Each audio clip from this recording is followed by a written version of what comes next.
कृपाकण स्नेह को दे दो, तो बेड़ा पार हो जाए। कृपाकण स्नेह को दे दो, तो बेड़ा पार हो जाए। हमारी स्वामिनी सिया जो कृपा एक बार हो जाए। अधमदा सीखिए अर्जी, अधमदा सीखिए अर्जी, जरा स्वीकार हो जाए। हमारी स्वामिनी सिया जो, हमारी स्वामिनी सिया जो, हमारी स्वामिनी सिया जो। बोलिए श्री किशोरी जो की जय। जय सिया राम। श्री रामचरितमानस पूजन हेतु मैं आमंत्रित करता हूं छोटे भाई सोमिल अग्रवाल जी को।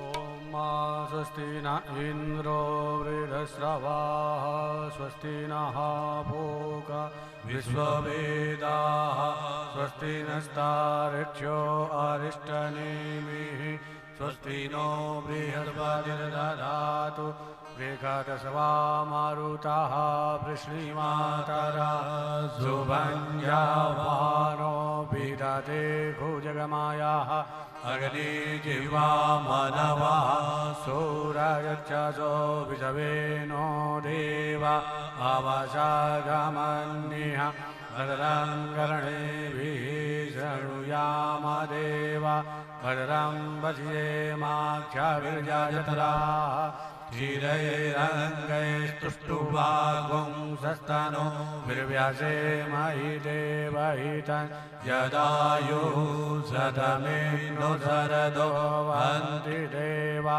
जठरानश्चकरा जरसन्तनो नाम पुतरासो जठरा पितरो भवन्ति मानो मध्यारीरिकता, युर्गन्त्योः चन्द्रमा मनसो जातचक्षुः, सूर्यो अजायत श्रोत्राद्वायुश्च प्राणश्च मुखादग्निरजायत।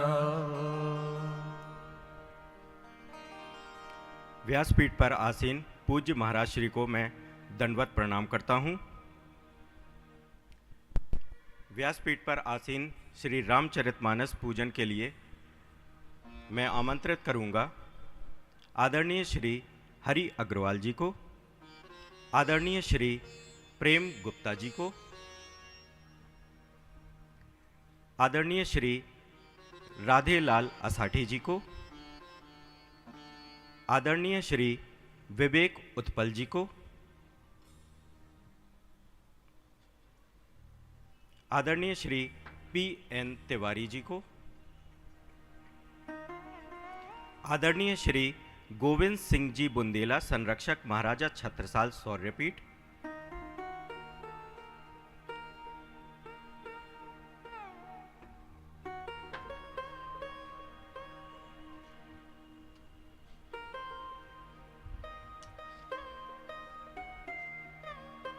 एक सूचना आपको देना चाहूँगा।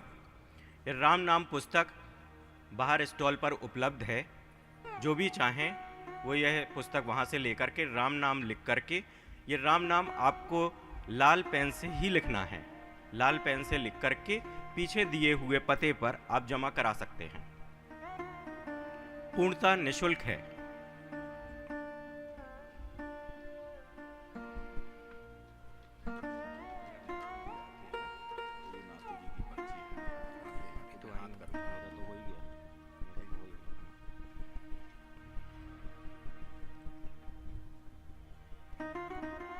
अमृत वचन।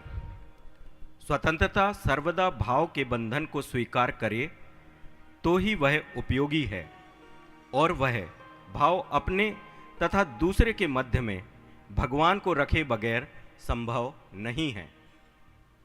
जय सिया राम।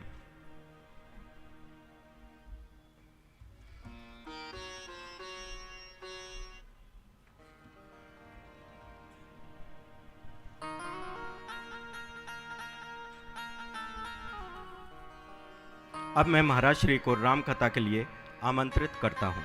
जय सिया राम।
गणाधिपतये नमः। शान्तं स्वतमप्रमेयं मनघं निर्वाण शान्तिप्रदं ब्रह्मा शम्भु मनीन्द्रसेव्यमनिशं वेदान्तवेद्यं दिवं रामाख्यं जगदीश्वरं सुरगुरुं माया मनुष्यं हरिं वन्देऽहं करुणाकरं रघुवरं भूपालचूडामणि रत्नाम्भोज दलाभिरामनयनं पीताम्बरालङ्कृतं श्यामलं द्विभुजं प्रसन्नवदनं श्रीसीतया शोभितं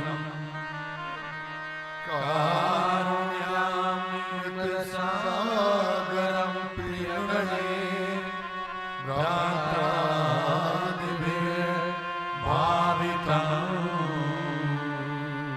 वन्दे विष्णु शिवादिसेव्यमनिशं मतेन्द्रसिद्धिप्रदम् अतुलितबलधामं देवसेनापतेऽहं धनुजवनकृशानं ज्ञानिनामग्रगण्यं सकलगुणनिधानं माययानामधीशं रघुपति प्रिय भक्तं वातजातं नमामि गिरारजलबीज समं कयत भिन्न न भिन्न बंदौ सीता राम पद जिनहि परम प्रिय जनक सुता जग जननी जानकी अतिशय प्रिय करुणा निधान की आके जुग पद कमल मनामो जासु कृपा निर्मल मति पाओ श्री गुरु चरण सरोज रज निज मन मुकुर सुधार वरनो रघुवर विमल जसु जोदायक फलचार हृदय विराजत राम सिय और दास हनुमान ऐसे श्री गुरुदेव को बारंबार प्रणाम। बोले सियावर रामचंद्र भगवान की जय, पति महादेव की जय, पवन सुत हनुमान की जय, बोले भगवान की जय, गंगा मैया की जय, जय सीताराम। मैं अपनी संपूर्ण श्रद्धा श्री रामचरितमानस गोस्वामी श्री तुलसीदास जी महाराज और अपने गुरुदेव के श्री चरणों में अर्पित करता हूँ।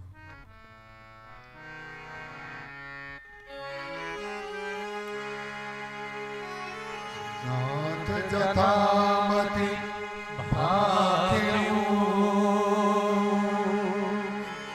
राख्यो नहीं कछु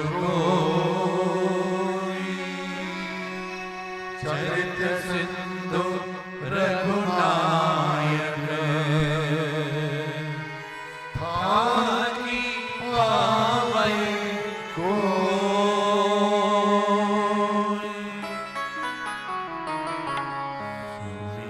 राम के गुण गणनाना पुनि पुनि हरस भुसुंडी सुजाना महिमा निगम नित्य करि गाई अतुलित बल प्रताप प्रभुताई शिव अज पूजे चरण रघुराई मोह पर कृपा परम मृदुलाई अस सुभाव कहूँ सुनहु न देखूँ कही कहे सरगु पति समले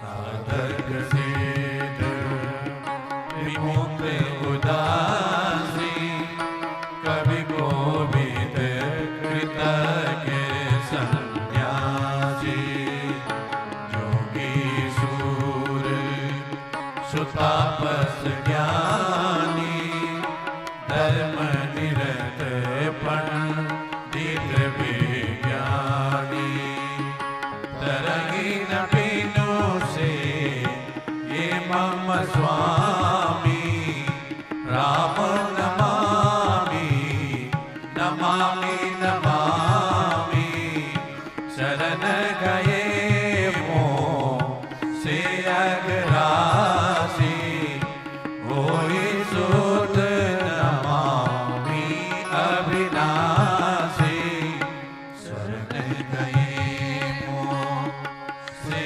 अगरासी होई सुध नमामि अविनाशी जासु नाम भव भेषज हरण घोर त्रैसू तो कृपाल मोहि तो परे सदा रहो अनुकूल बोलिए सियावर रामचंद्र भगवान की जय। हरि अनंत हरि कथा अनंता कही सुनही बहुविधि सब संता राम अनंत अनंत गुण अमित कथा विस्तार सुनिया चरज न मानिए जिनके विमल विचार जिनके विमल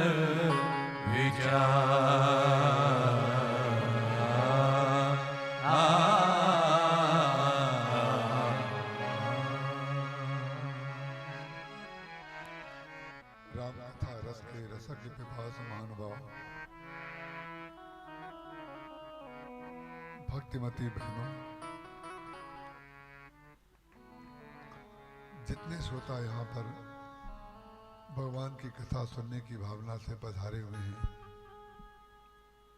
मैं सबके चरणों में प्रणाम करता हूँ और कथा की छठवीं संध्या में आप सबका स्वागत करता हूँ।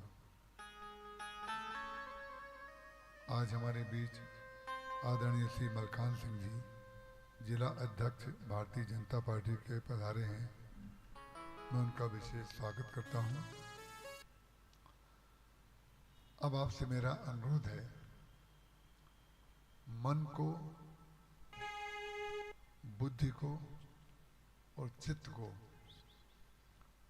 स्थिर कर लें, केंद्रित कर लें, क्योंकि यदि अपनी स्मृति रही तो कथा सुनने में व्यवधान होता है और सामने से कभी कभी दिखाई भी पड़ता है, आंखों में विचलन। तो जब हम कथा कहने के लिए आए हैं, कथा सुनने के लिए आए हैं, तो इतना समय हमें पूरा समर्पित कर देना चाहिए कथा को। काग भुसुंडी जी महाराज कहते हैं, भक्ति का स्वरूप बताते हुए चाहे कोई साधक हो, सिद्ध हो, विमुक्त हो, उदासी हो, कवि कोविद हो, कृतज्ञ हो या सन्यासी हो, साधना के जितने नियम और गुण हैं वो सब उन्होंने गिना दिए। उन्होंने कहा कि जब तक व्यक्ति हमारे भगवान प्रभु श्री राम की भक्ति नहीं करेगा, उनका भजन नहीं करेगा, तब तक इस भव सागर से पार नहीं हो सकता है। थोड़े दिन के लिए व्यक्ति को उसकी प्रगति ऐसा भ्रम पैदा कर सकती है कि उसने बड़ी भारी उन्नति की है, दूसरों की तुलना में वो कुछ श्रेष्ठ है, लेकिन उसका हृदय जो होगा, हृदय, दूसरा व्यक्ति क्या कहेगा वो हमारा विषय नहीं है। लेकिन हम और आप ये बात अच्छी तरह जानते हैं कि जितना कोई भी व्यक्ति अपने आप को अच्छी तरह जानता है, ऐसा दूसरा कोई नहीं जान सकता है। जब हम कोई श्रेष्ठ कार्य करते हैं, आपने देखा होगा कभी कोई खराब स्वप्न रात में दिखाई दे जाए, जो जगने से पहले तक चलता रहे, तो जगने के बाद भी आपको समझ में नहीं आता है कि आज हमारा मन अच्छा क्यों नहीं है। बहुत देर तक आप अपने आप को खखोलते रहते हैं, कारण बाहर मिलता नहीं है। ऐसा अनुभव जरूर आपको हुआ होगा। कारण बाहर मिलता नहीं है और व्यक्ति का मन एक आध घंटे तक बड़ा विचित्र सा रहता है, उसको समझ नहीं आ पाता क्या बात है, आज हमारा किसी काम में मन नहीं लग रहा है। उसका कारण क्या है कि जो चीज अंदर है, सपना जो होता है वो हमारी जागृत स्थिति का प्रतिबिंब होता है। जो व्यक्ति ऐसा समझता है कि हमें सपने क्यों खराब आते हैं, उसको ये समझना चाहिए सपना अपने आप में पैदा नहीं होता है। ऐसा नहीं है कि आज आपने कुछ किया और वो आज ही दिख जाए। चित्त में ना जाने कितने वर्षों के, ना जाने कितने महीनों के और ना जाने कितने दिनों के और कभी कभी उस दिन का भी संस्कार जुट करके जैसे माजा उलझ जाता है, इसी प्रकार से जब चित्त बिल्कुल उलझ जाता है और व्यक्ति उसका समाधान जागृत अवस्था में नहीं निकाल पाता है, तो वो उलझा हुआ चित्त जो है सपने में आपको उलझा देता है। और सपने में जिसका समाधान हम जागृत में नहीं निकाल पाए, उसका समाधान हम स्वप्न में कैसे निकालेंगे? तो वो उलझा हुआ व्यक्ति जो है, इसीलिए जो व्यक्ति दिन में सुलझा रहता है उसको सपने कभी खराब नहीं आते, और सपना कभी आ भी गया खराब तो उसको सपने को सपना मानने में उसको देर नहीं लगती है। सपने को जिस व्यक्ति ने जागृत मान लिया है, उलझन में वही व्यक्ति पड़ता है। तो भक्ति जो होती है भगवान की, वो भक्ति व्यक्ति को ठीक से जगाने के लिए होती है। हम में से ना जाने कितने लोग ये समझते रहते हैं कि हम जग रहे हैं, लेकिन वस्तुतः जगते नहीं रहते हैं, सोते रहते हैं। सोते रहने का तात्पर्य क्या है? जगने का तात्पर्य है कि आत्म कल्याण के लिए व्यक्ति सचेत रहे। आत्म कल्याण। आज आदरणीय लखन भैया से चर्चा हो रही थी, तो कोई समूह में जब सत्संग होता है कहीं पर, किसी विधा में, तो वहां पर ये चर्चा हो रही थी कि अधिकांश आदमियों की समस्या ये है कि उनको क्रोध बहुत अधिक आता है और इस बात को वो स्वीकार भी करते हैं और लोगों से कहते भी हैं कि हमें क्रोध बहुत आता है, इसका उपाय क्या है। ऐसी चर्चा हो रही थी। तो मैंने उनसे कहा कि अभी तो आपको भी जाना है और उनको कहीं जाना था और मेरा अभी समय अभी हो चुका है, तो हो सकेगा, संभव होगा तो हम आपको कथा में इसका समाधान को देने की चेष्टा करेंगे। देखिए, अब आपको हम बिल्कुल सीधी सादी बात बता रहे हैं। जिस वस्तु से और जिस आचरण से, जिस व्यवहार से निश्चित रूप से आपको पता है कि इससे हमें कष्ट होता है और निश्चित रूप से पता है कि इसका परिणाम सामाजिक स्तर पर बहुत खराब हमें मिलता है, तो ये तो निश्चित रूप से समझ में आ गया कि हमें वो कार्य क्यों करना चाहिए जिससे हमें कष्ट होता है। क्रोध का कारण होता है द्वैत। क्रोध के द्वैत बुद्धि बिनु, द्वैत की बिनु अज्ञान। अज्ञान किसको होता है? जो अपने को ज्ञानी समझता है, अज्ञान उसको होता है। अज्ञानी को अज्ञान नहीं होता है। तो अज्ञानियों को ज्ञान के बारे में पता ही नहीं है, उसको क्या पता कि ज्ञान क्या होता है। समस्या जो होती है, खूब ध्यान से सुनिएगा बात को एकाग्र चित्त से, जो समस्या बड़ी होती है, छोटी से बड़ी, वो अज्ञानी लोगों के कारण नहीं होती है, वो ज्ञानी लोगों के कारण होती है। ज्ञानी लोगों का सबसे बड़ा कमजोर पक्ष ये होता है कि ज्ञानी व्यक्ति ज्ञानी को पसंद नहीं करता है। अच्छा व्यक्ति दूसरे अच्छे व्यक्ति को पसंद नहीं करता है। अच्छा व्यक्ति जिस दिन अच्छे को पसंद करने लगे उस दिन बुराई तो अपने आप समाप्त हो जाएगी। तो इसलिए ज्ञानी को जो ये एक भ्रम रहता है कि हमसे बड़ा ज्ञानी कोई नहीं है, हमसे बड़ा समझदार कोई नहीं है, ये द्वैत बुद्धि है। जहां ज्ञान अपने में दिखा तो ज्ञान अपने में दिखेगा ही तभी जब दूसरे में अज्ञान दिख रहा होगा, और जहां दूसरे में अज्ञान दिखा तो निश्चित रूप से अपने में ज्ञान दिखना शुरू हो जाता है। इस प्रकार के लक्षणों से ना जाने कितने संसार के लोग परेशान रहते हैं, रहते थे और रहते रहते चले गए। लेकिन वो, अरे भाई, भगवान की भक्ति बाद में करना, रामायण पढ़ करके अनुष्ठान करके भगवान की सेवा बाद में करना। सबसे पहले भक्ति का जो लक्ष्य है वो ये है कि भक्ति में क्या नहीं होना चाहिए, कर्म में क्या नहीं होना चाहिए और ज्ञान में क्या नहीं होना चाहिए। बोले भक्ति में द्वैत भाव नहीं होना चाहिए और संदेह नहीं होना चाहिए। भक्ति में, भक्त में विश्वास होना चाहिए और ज्ञानी में अहंकार नहीं होना चाहिए।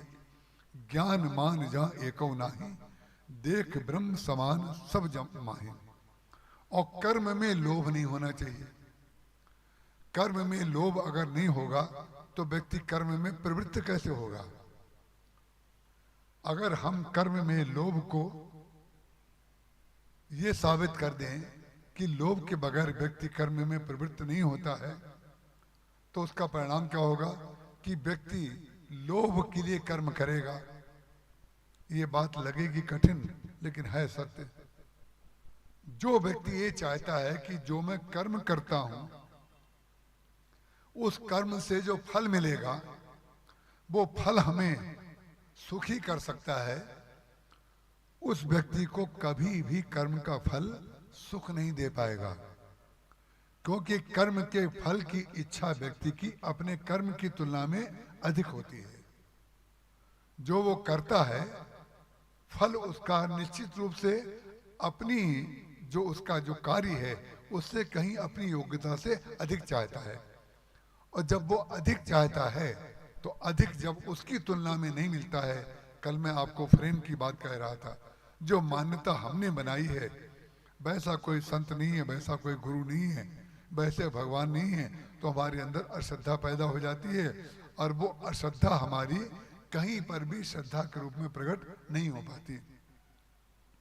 तो इसलिए व्यक्ति को ये चाहिए कि कर्म के फल से सुख की इच्छा ना करे। तो कर्म के फल से सुख की इच्छा नहीं करेगा तो सुख की इच्छा उसको कहाँ मिलेगी, पूरी कैसे होगी, और सुख कहाँ मिलेगा। तो अब आपको जैसे मैंने त्यागी और संग्रही के बीच में संतोष की बात कही थी, उसी तरह की ये बारीक बात है एक। बोले कर्म के परिणाम से सुख की इच्छा मत करिए। सुख जो होता है, जो व्यक्ति कर्म में लेता है, उसको परिणाम में सुख मिलता है। जो व्यक्ति कर्म करते समय घड़ी देख रहा है कि कब 5 बजे और कब हम कार्यालय से निकलें, ना वो अपना भला करेगा ना वो मालिक का भला करेगा। उसका कारण क्या है, उसका मन तो घड़ी में है, उसका ध्यान तो घड़ी में है। और जो व्यक्ति कार्य में सुख ले रहा है, कार्य करते समय, एक महाराज जी का कोट सिलने वाला टेलर था कानपुर में, उससे महाराज जी कोट सिलवाने के लिए कपड़ा लेकर के गए। तो पहले हमें जहाँ तक मालूम था, अब तो ऐसे ऐसे टेलर आ गए हैं जो ट्रायल भी नहीं लेते हैं और इतना बढ़िया सिल देते हैं, लेकिन उस समय कुर्ते का ट्रायल लिया जाता था, कोट का। तो कोट का ट्रायल लेने के लिए महाराज जी तीसरे दिन गए। उसने कहा हाथ उठाइए, महाराज जी ने हाथ उठाया। महाराज जी ने शीशे में देखा, कोट बिल्कुल ठीक था, लेकिन टेलर ने कहा कोट को उतार दीजिए। कोट उतार दिया। बोले महाराज जी क्षमा करिएगा, कोट आपको परसों मिलेगा। तो महाराज जी का कोट तो बिल्कुल ठीक है, मैंने शीशे में देखा, कोट बिल्कुल ठीक है। बोले महाराज जी कोट आपकी दृष्टि से ठीक है, लेकिन हमारी दृष्टि से कोट ठीक नहीं है।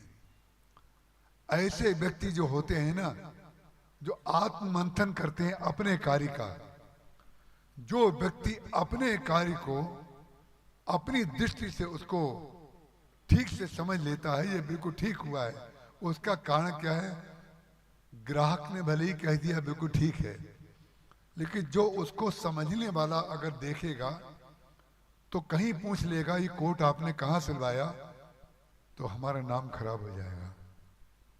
इसलिए किसी भी व्यक्ति को अपना कार्य करते समय ये ध्यान रखना चाहिए कि हम जो कार्य कर रहे हैं, हम किस परंपरा से जुड़े हुए हैं, हमारे साथ किन किन लोगों का नाम जुड़ा हुआ है, हम किस व्यवस्था से जुड़े हुए हैं। तो परिणाम क्या होगा, जिस दिन आप भगवान राम की व्यवस्था से जुड़ जाएंगे, जिस दिन आप रामचरितमानस की व्यवस्था से जुड़ जाएंगे, उस दिन आप अपने कार्य को मंथन किए बगैर छोड़ ही नहीं सकते।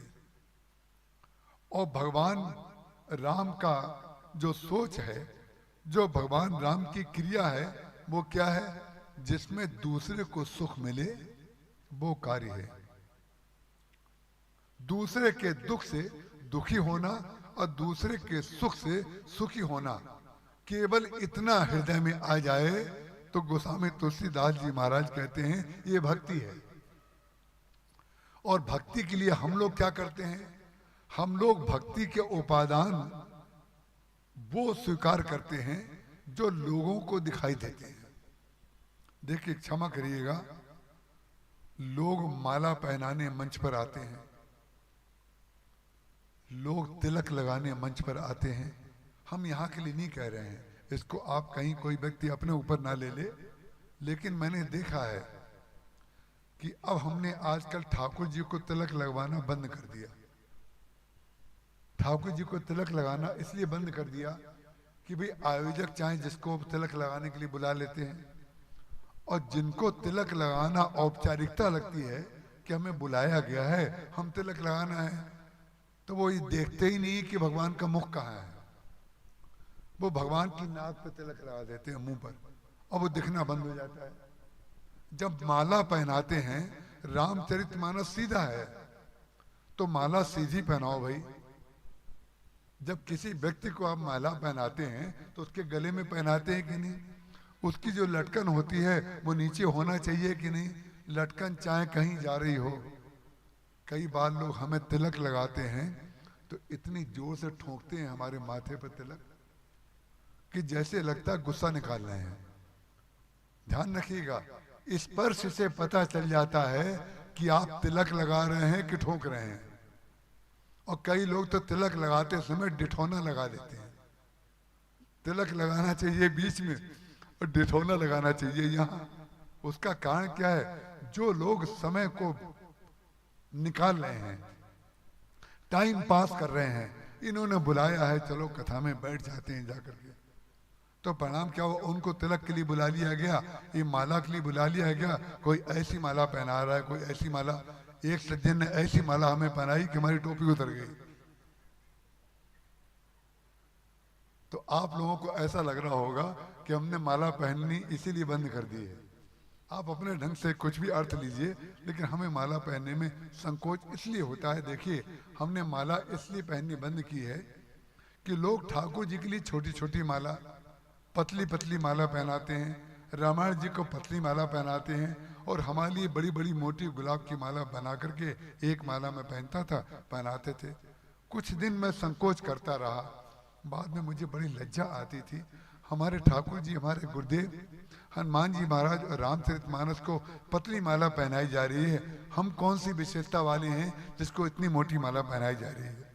उसका कारण क्या है? जो भक्त होता है, ध्यान रखिएगा, भक्त जब आरती करता है तो उसका हाथ पता चल जाता है, ये भक्त का हाथ हिल रहा है। भक्त जब तिलक करता है तो ऐसे तिलक करेगा कि कहीं आपको चोट न लग जाए, कहीं आपको प्रणाम भी करेगा तो हाथ का स्पर्श उसके चरणों में ये पता चल जाता है। मालूम है ना? ऐसा महाराज एक सज्जन ने मुझे ऐसा प्रणाम किया पिपरिया में कि मेरे पैर में हुआ था फ्रैक्चर। तो संजोग से ऋषिकेश में फ्रैक्चर हमारा काटा गया था, वहां से हम मध्य प्रदेश चले गए। उन्होंने अपना सिर इतनी जोर से मारा हमारे पैर में, फ्रैक्चर तो दोबारा नहीं हुआ, लेकिन जो हड्डी थी वो अपनी जगह से शायद हट गई। परिणाम क्या हुआ? जो जुड़ी जुड़ाई फ्रैक्चर था, इतनी जोर से, और पैर जो दबाया नीचे से लेके घुटने तक, कम से कम आधा मिनट तक दबाते रहे। हमने कहा ऐसे ही उठते रहे तो गले तक ना पहुंच जाए। दबाना शुरू कर दिया है तो दबाते दबाते महाराज यहाँ ना पहुंच जाए, क्योंकि जब कोई दबा रहा है तो आप बोल तो सकते नहीं। वो हाथ दबा रहा है, कोई सिर दबा रहा है, उसके लिए ड्रॉर अलग बनी रहती है, वो बाहर से निकाली जाती है। और सबको मालूम है, सम्मान करने वाले को भी मालूम है और सम्मान पाने वाले को भी मालूम है, एक बार चढ़ती है फिर जो उतरती है फिर नहीं चढ़ती। उसका कारण क्या है? लोगों को सम्मान करते समय सम्मान बुद्धि कहाँ है? क्षमा करिएगा, हम अपने साथियों के सामने और यहाँ भी हमने लोगों का सम्मान किया होगा। मैंने आज तक जीवन में जो वस्तु मैं अपने लिए उपयोग नहीं कर सकता हूं, वो वस्तु मैंने किसी को भेंट नहीं की है। और हम अगर सस्ती शॉल होगी तो हम अपने बिस्तर पर बिछा लेंगे, लेकिन वो शॉल दूसरे को नहीं देते हैं। उसका कारण क्या है? व्यक्ति जिसके प्रति सम्मान रखता है, ये भक्ति के लक्षण है, ये भक्ति के लक्षण है। हम आपके प्रति सम्मान करते हैं तो सम्मान बाद में होना चाहिए, पहले प्रेम होना चाहिए। जिसके प्रति प्रेम होगा उसके प्रति सम्मान जरूर होगा, और जब उसके प्रति सम्मान है तो उसके सम्मान की रक्षा करना, अपने प्रेमी के सम्मान की रक्षा करना प्रेमी का कर्तव्य होता है भाई। उसको ये कैसा लगेगा, अच्छा लगेगा कि नहीं लगेगा, कैसे भोजन परोस रहे हैं, क्या बना रहे हैं, कैसे गिलास को परोस रहे हैं, कैसा कपड़ा बिछा रहे हैं, पता ही नहीं चल रहा है कहाँ क्या रख के चले गए। खाने वाला जब खाया जा रहा है, ऐसा ऐसा देखा है। तो रामचरितमानस में जो भक्ति का स्वरूप है वो आप हनुमान जी के जीवन में देख लीजिए। कल मैं आपसे कह रहा था, हनुमान जी महाराज ने मुद्रिका को ले जा करके सीधे थोड़ी दिया, लीजिए मुद्रिका, ठाकुर जी ने दी है, ये कह सकते थे हनुमान जी महाराज? बोले नहीं, क्रम से किस प्रकार से उस मुद्रिका का सम्मान श्री सीता जी के पास वो हम किस तरीके से जाएं, कैसे जाएं। कब कर हृदय विचार दीन मुद्रिका डार, तब कल हमने आपसे कहा था हनुमान जी महाराज के जीवन में बार बार बार बार विचार आता है। भगवान बार बार विचार करते हैं। समुद्र को सुखा सकते हैं लेकिन समुद्र को सुखाते नहीं हैं। भगवान श्री राम 14 वर्ष तक लक्ष्मण जी महाराज सेवा कैसे कर रहे हैं, ये भक्ति है। कहीं लिखा हुआ है क्या कि लक्ष्मण जी जप बहुत करते थे? किसी ने पढ़ा है क्या कि लक्ष्मण जी 14 वर्ष तक नित्य ध्यान करते थे और जप करते थे, भगवान की आरती उतारते थे, फूल ला करके मालाएं बनाते थे और भगवान को पहनाते थे? कहीं नहीं लिखा हुआ है। भक्ति का ये उपादान है, ये भक्ति का वो स्वरूप है जिससे हम भक्त कहलाते हैं और लोग हमें भक्त मानते हैं। ये वाला उपादान बाद में होना चाहिए। पहले उपादान कौन सा भक्ति का होना चाहिए? लक्ष्मण जी महाराज भगवान राम की सेवा कैसे कर रहे हैं?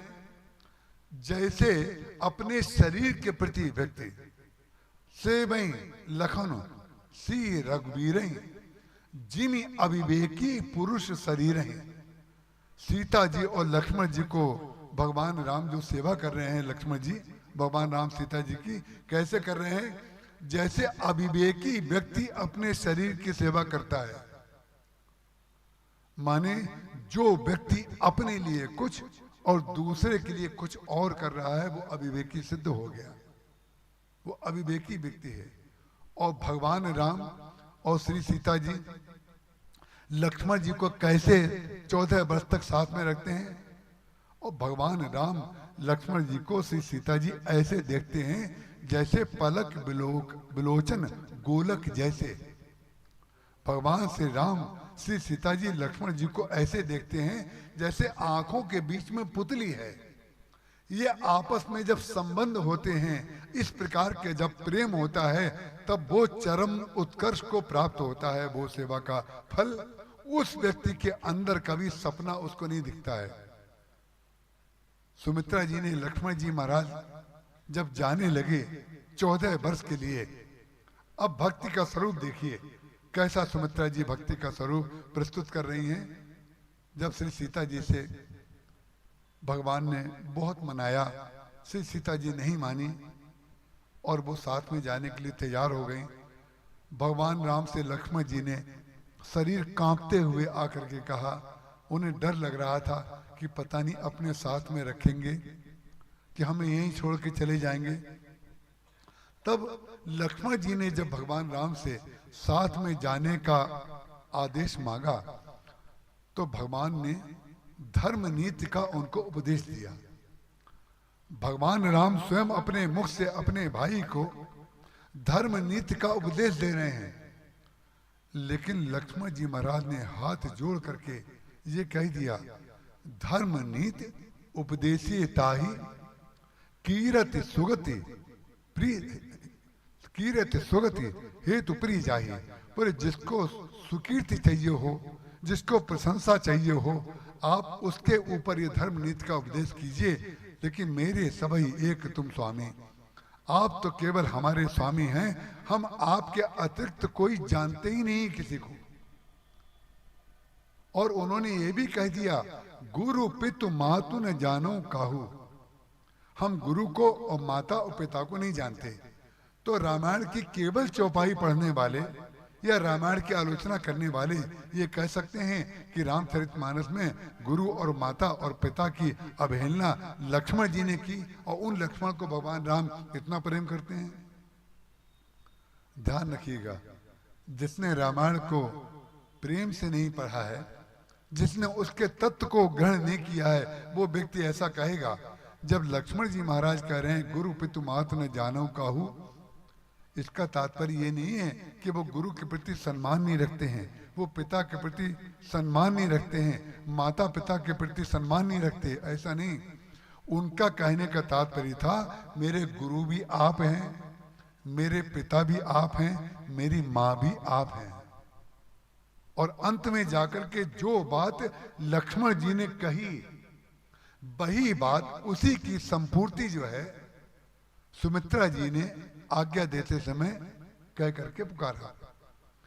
लक्ष्मण जी महाराज जब अपनी मां सुमित्रा से आदेश लेने के लिए कहते हैं, तब सुमित्रा जी ने ये कहा कि जो श्री राम वन को जा रहे हैं उसमें कारण और कोई नहीं है, ये है भक्ति। दोष दर्शन नाम की कोई वस्तु ही नहीं है सुमित्रा जी के अंदर। सारा संसार कैकेयी जी को दोष देता है और दोष उनका था, इसमें कोई संदेह नहीं।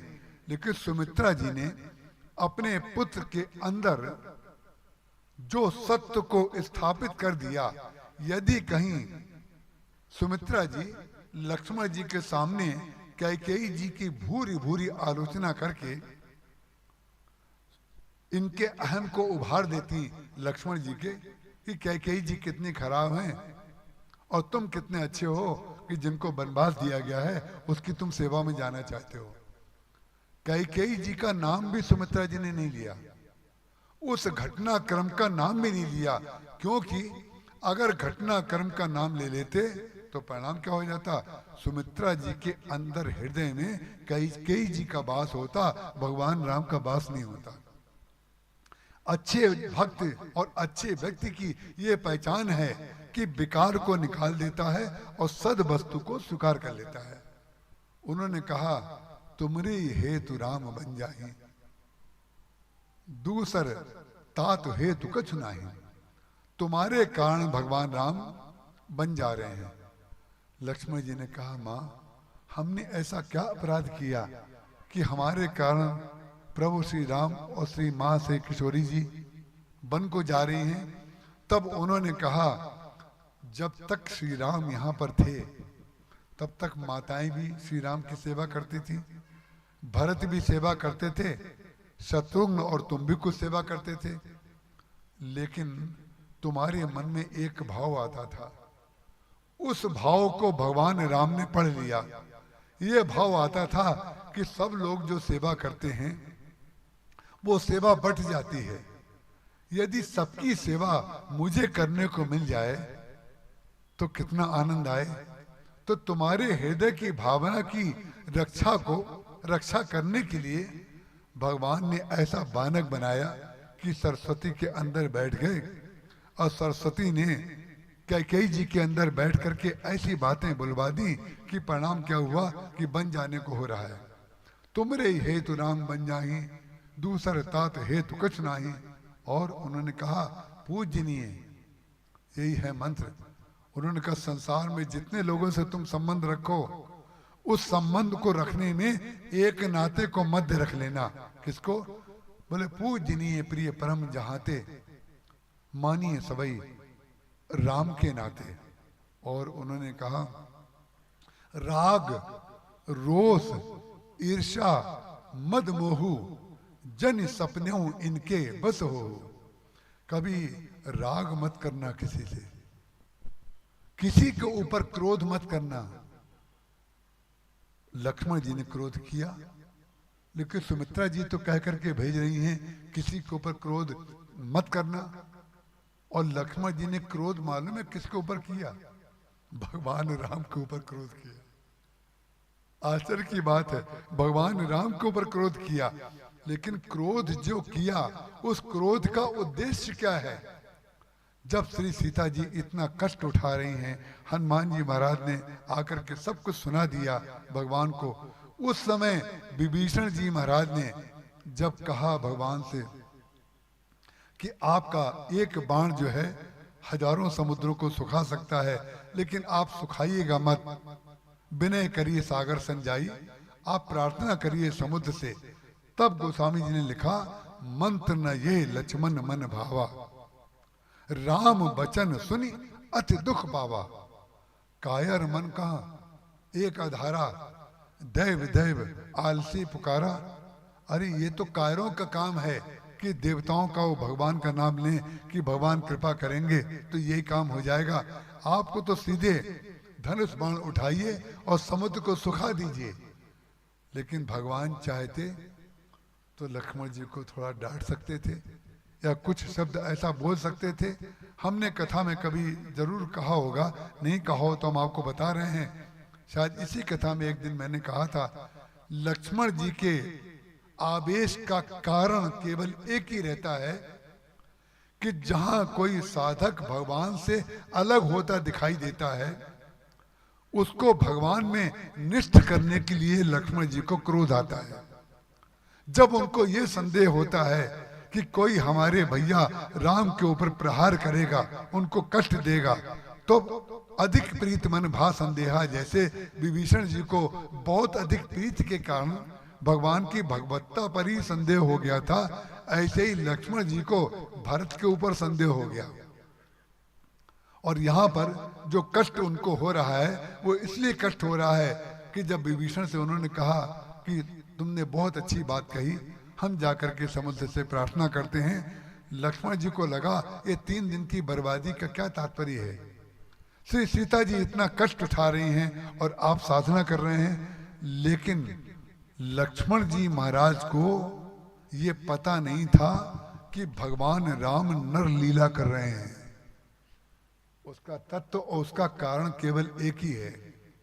जब लक्ष्मण जी महाराज जल लेने के लिए भगवान के लिए गए हुए थे, उस समय श्री सीता जी से भगवान राम ने ये मंत्रणा की थी, सुनो प्रिया अति रुचिर सुशीला, मैं कछु करण चाहव नर लीला।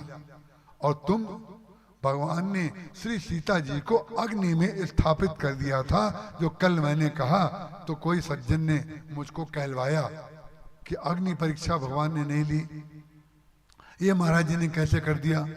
हमने कहा भी रामचरितमानस के पूरे प्रसंगों को पढ़ लो कि भगवान ने लौकिक कलंकों को उसमें जला दिया, माया को लकड़ी में जला दिया, और जो वास्तविक सीता थी उनको सोने की तरह प्रकट कर दिया।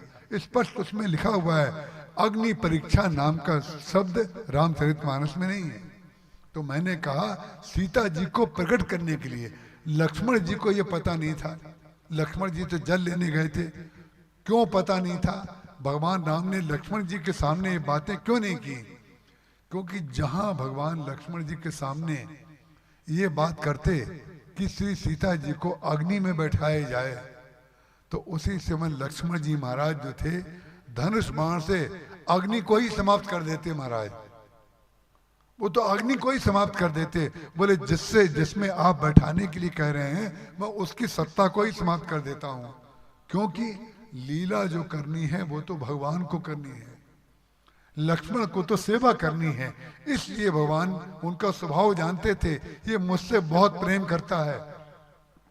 और लक्ष्मण जी महाराज ने भगवान की सेवा में अपने यश को समर्पित कर दिया।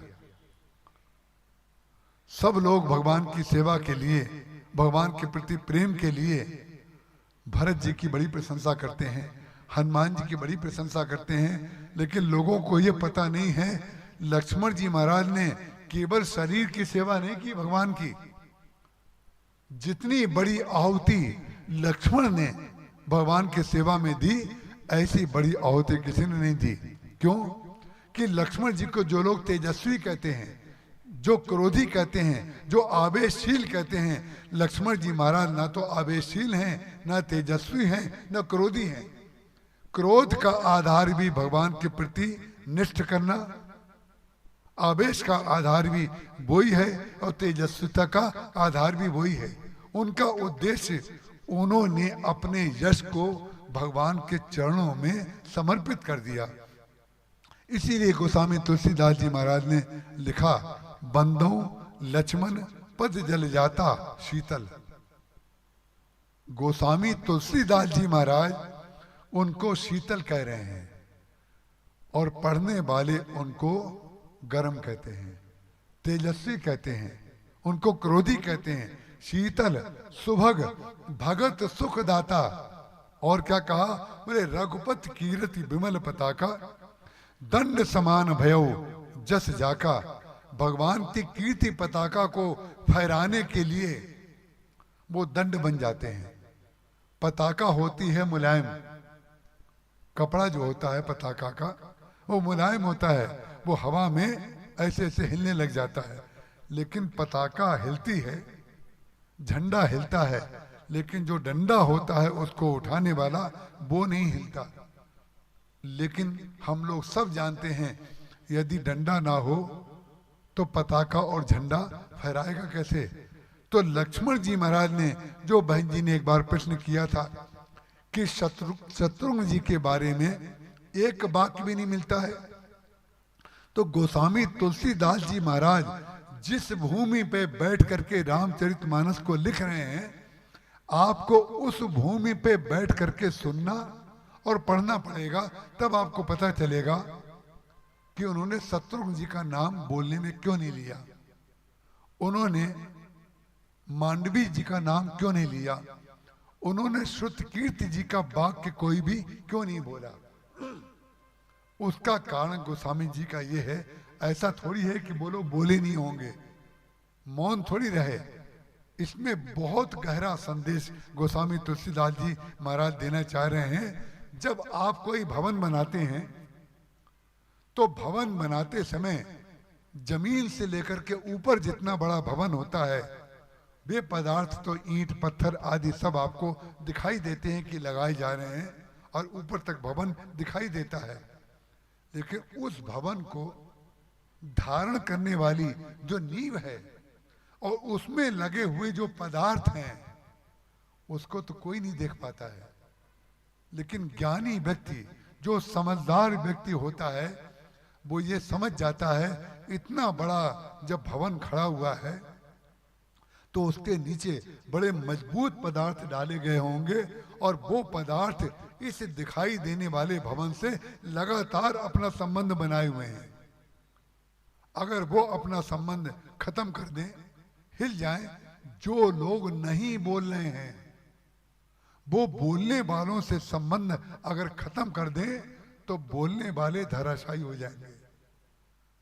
धन्य हैं वो लोग जो किसी परिवार में, किसी व्यवस्था में अपने आप को मौन रख करके उद्देश्य की पूर्ति के लिए अपने को समर्पित कर चुके हैं। ऐसे लोग संसार में होते हैं, हमने देखे हैं, जो अपने आप को समर्पित कर देते हैं, ना वाणी से बोलते हैं, ना कोई सुझाव देते हैं, लेकिन उनका एक सबसे बड़ा गुण ये होता है कि जय विधि प्रभु प्रसन्न मन होई, करुणा सागर कीजिए सोई। भरत जी महाराज, सारे संसार के लोग समझते हैं कि शत्रुघ्न जी नहीं बोले। ये बहुत सूक्ष्म बात आपके सामने मैं निवेदित कर रहा हूं। सब लोग समझते हैं कि शत्रुघ्न जी नहीं बोले, लेकिन सत्य है कि भरत जी नहीं बोले। भरत जी कैसे नहीं बोले? सारे संसार के लोग जानते हैं कि भरत जी महाराज चित्रकूट में भगवान को मना करके बुलाने के लिए गए थे कि आप अयोध्या चले चलिए।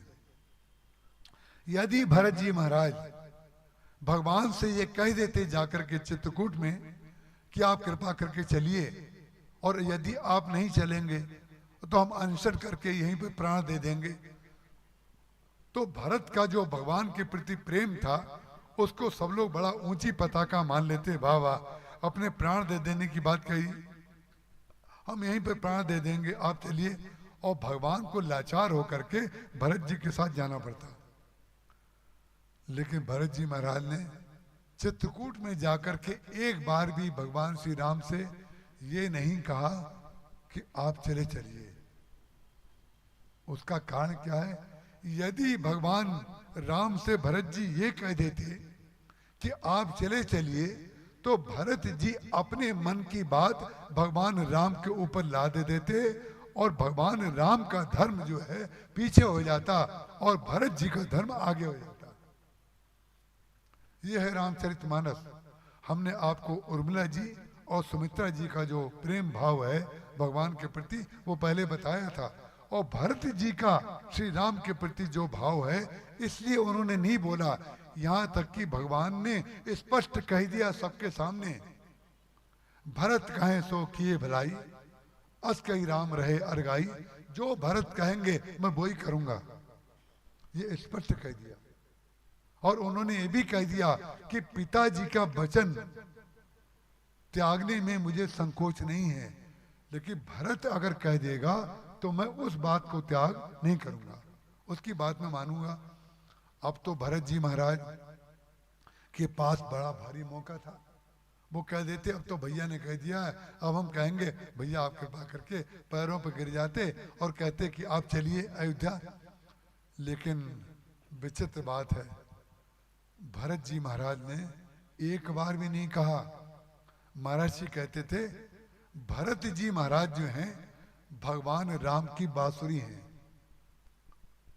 भगवान राम की बांसुरी भरत जी महाराज हैं, और बांसुरी में अपना कोई स्वर नहीं होता है।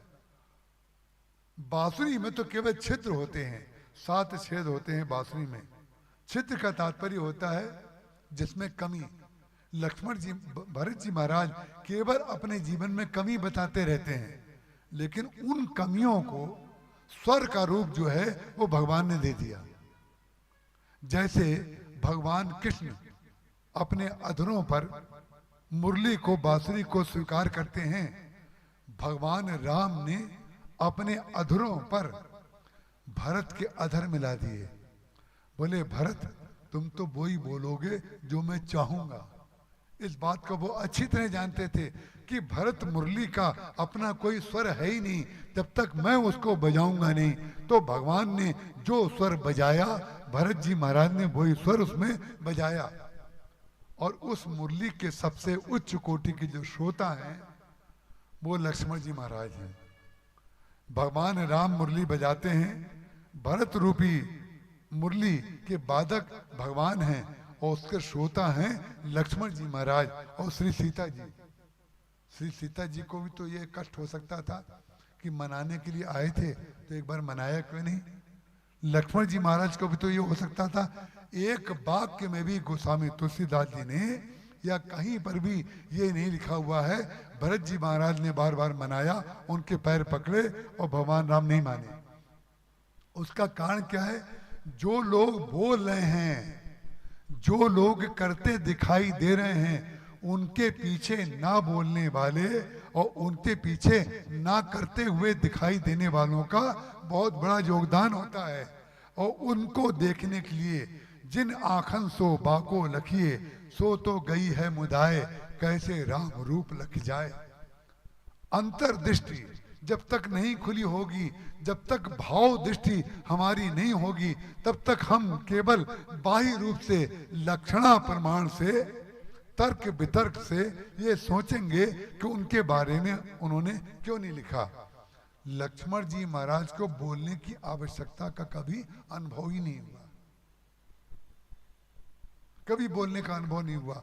मांडवी जी को बोलने का कभी अनुभव ही नहीं हुआ कि उनके मन का कोई काम ना हो या उनको कुछ कहना हो तब तो कुछ बोले। जो वो चाहती हैं वही हो रहा है, तो मौन में चले जाना। मौन में कौन जाता है? मन मगन भयासो को बोले।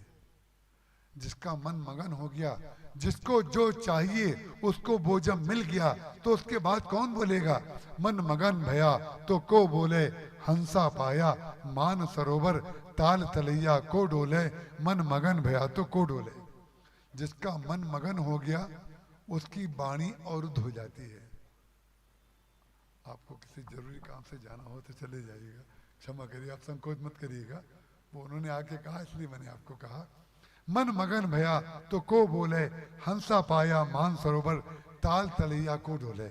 जिसका मन मगन हो जाएगा माने जिसको उपलब्धि हो गई है उसकी वाणी मौन हो जाएगी, और जिसको कुछ पाना है, जिसको पाने का उद्देश्य है उसकी वाणी खुली रहेगी। तो भगवान राम के जितने दूसरे पार्षद हैं जो बोलते हुए दिखाई देते हैं, वो क्या बोलते हैं? वो वही बोलते हैं जो भगवान चाहते हैं। तो जिस दिन हमारा लक्ष्य भगवान राम हो जाएंगे, जिस दिन लक्ष्य हमारा ठाकुर जी की सेवा हो जाएगी, उस दिन हम जो बोलेंगे वो बोलना भगवान के लिए होगा, जो नहीं बोलेंगे वो भी भगवान के लिए ही समर्पित होगा। सुमित्रा जी ने कहा, राग रोष ईर्षा मदमोहु जन सपनेहु इनके बस हो, कभी भी सपने में राग, रोष, ईर्ष्या, मद, मोह, ये पांचों को मत लाना। वही कथा से जोड़ लीजिए, भक्ति का यह स्वरूप है। उन्होंने कहा राग, जब हम राग करते हैं तो भी द्वितीय से करते हैं। सुमित्रा जी द्वितीय का खंडन कर रही हैं और राम रूप अद्वितीय का मंडन कर रही हैं। बोले राग करोगे तो दूसरे से राग होगा, द्वेष करोगे तो दूसरे से द्वेष करोगे, क्रोध करोगे तो दूसरे से क्रोध करोगे, मान की इच्छा रखोगे दूसरा व्यक्ति हमें सम्मान दे तो अपने कार्य की तुम समालोचना स्वयं करोगे, हमने इतना श्रेष्ठ कार्य किया है, लोग हमारा सम्मान करें। मद होगा तो उस समय गुस्सा आएगा कि हम इतना श्रेष्ठ कार्य करते हैं, लोग हमें समझ नहीं पा रहे हैं। उन्होंने कहा राग, रोष, ईर्षा, मद, मोहू जन सपने इनके बस हो। सपने में भी इनके बस मत हो जाना, केवल राम के परवश रहना, बस राम की सेवा करना। सपने में जब उन्होंने कहा जन सपनों इनके बस हो, लक्ष्मण जी महाराज ने कहा मां, सपना तो व्यक्ति तब देखता है जब सोता है। तो लक्ष्मण जी महाराज 14 वर्ष तक एक दिन भी नहीं सोए, 14 वर्ष तक नहीं सोए। इसका तात्पर्य क्या है? जानिए तबही जीव जब जागा, जब सब विषय विलास विरागा। उन्होंने कहा कि 14 वर्ष तक लक्ष्मण जी महाराज ने घर के किसी सदस्य का चिंतन भी नहीं किया, उनको याद भी नहीं आई। भगवान राम जब जब राम अवध सुधि कर रहे, तब तब बारी बिलोचन भरही। भगवान राम जब जब अयोध्या के लोगों की याद करते हैं तो भगवान राम रोते हैं। दोनों में फर्क, इसका तात्पर्य ये मत समझिएगा लक्ष्मण जी नहीं रोते हैं और भगवान राम रोते हैं। दूसरे की याद करके, अयोध्या के पूर्ववासियों की याद करके, क्योंकि अति प्रिय मोही यहाँ के बासी, मम धाम दा पुरी सुख राशि। भगवान ने स्वयं अपने मुख से कहा है कि अयोध्या के बासी मुझे प्राण से भी ज्यादा प्रिय हैं। तो उनकी जब याद करते हैं तो भगवान के दोनों आंखों में आंसू में भर जाते हैं और नीचे टपकना शुरू हो जाते हैं। लेकिन लक्ष्मण जी महाराज के जीवन में आप कहीं नहीं दिखाएंगे कि लक्ष्मण जी ने किसी की याद की हो, कभी याद नहीं की। क्यों याद नहीं की? क्योंकि उनके सारे संबंधों का आधार भगवान राम हैं। लक्ष्मण जी महाराज ने कैकेयी जी के ऊपर जरा भी क्रोध नहीं किया। भरत जी महाराज ने इतना क्रोध किया अपनी माँ कैकेयी जी के ऊपर, लेकिन लक्ष्मण जी महाराज ने अपनी जो माँ कैकेयी जी हैं उनके ऊपर एक शब्द भी नहीं बोला। बताइए, इतने क्रोधी लक्ष्मण जी, इतने आवेशशील लक्ष्मण जी महाराज हैं और सब लोग उनको गर्म दिमाग का कहते हैं, तेजस्वी कहते हैं। तो जब भैया राम को वनवास दिया गया तो सबसे अधिक क्रोध लक्ष्मण जी को कैकेयी जी को ऊपर करना चाहिए। उन्होंने कैकेयी जी के लिए जरा भी क्रोध भी नहीं किया और किसी अपशब्द का भी इस्तेमाल कैकेयी जी के प्रति नहीं किया। उसके मूल में कौन सा तत्व है? उसके मूल में वही तत्व है कि लक्ष्मण जी का उद्देश्य यदि अयोध्या के राजमहल को पाना होता, वहां पर सिंहासन पर बैठना होता, अपने परिवार को चलाना उनका उद्देश्य होता, अपने लिए संपत्ति का रक्षण करना होता, तो उनको गुस्सा आता कि हमारी इतनी वस्तुएं इन्होंने छुड़ा दी, तो गुस्सा आता उनको। भरत जी महाराज ने कैकेयी जी के प्रति जो क्रोध किया उसमें भी कारण श्री राम है, और लक्ष्मण जी ने जो क्रोध नहीं किया उसमें भी कारण राम है। लक्ष्मण जी ने इसलिए क्रोध नहीं किया कि हमारा कुछ छूटे ही नहीं है। अरे किसी का कुछ छूटेगा तो छूटने का उसको दुख होगा, इसलिए वो क्रोध करेगा। तो जब उनका कुछ छूटा ही नहीं है, सब कुछ उनको मिल गया है। सब कुछ क्या मिल गया? उसी का आधार उनकी माँ सुमित्रा जी ने कहा, तात तुम्हार मातु वैदेही, तुम्हारी माँ सीता जी हैं। तात तुम्हार मातु वैदेही, और पिता बोले पिता राम सब भांति स्नेही। तुम्हारे पिता राम हैं, तुम्हारी माँ सीता है, और तुम कुछ भी छोड़ करके नहीं जा रहे हो। ध्यान रखना, तुम जो सेवा की इच्छा करते थे उस सेवा को तुम्हें प्रभु राम ने दे दिया है, और तुम तो जाकर के राग द्वेष से रहित होकर के उनकी सेवा करो। उसके बाद तुम्हें कुछ भी चिंता करने की आवश्यकता नहीं है।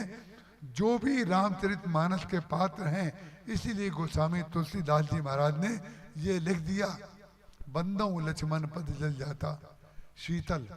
बोले बड़े शीतल स्वभाव के हैं। शीतल तो उनको कोई भी नहीं कहता है। और जब ग्राम बधूटियों ने भगवान राम के सौंदर्य को लेकर के प्रश्न किया था, आप लोग सत्संगी हैं, सब लोग उसको जोड़ करके समझ रहे होंगे कि कौन सा प्रसंग कहा जा रहा है। जब भगवान राम जमुना जी को पार कर चुके, जमुना जी को पार करने के बाद जब चित्रकूट के रास्ते में गए तो एक वृक्ष के नीचे बैठ करके सीता जी को बामांग में बैठा करके प्रेम से वार्तालाप कर रहे थे। लक्ष्मण जी महाराज थोड़ी दूर पर बैठ करके उनकी रक्षा कर रहे थे। उसी समय गांव की कुछ स्त्रियां आ गईं। गांव की जब स्त्रियां आ गईं तो उन गांव की स्त्रियों ने भगवान राम के दिव्य सौंदर्य को लेकर के कुछ प्रश्न किया। जब उन्होंने प्रश्न किया तो आश्चर्य होता है। शरीरधारी व्यक्ति अगर सुनेगा तो उसको लगेगा कोई गांव की स्त्री दूसरे पुरुष को लेकर के इस प्रकार से प्रश्न कर सकती है क्या, और वो भी जो स्त्री उनके पास बैठी हुई है उनसे ऐसे शब्द बोलना। उसका कारण क्या है?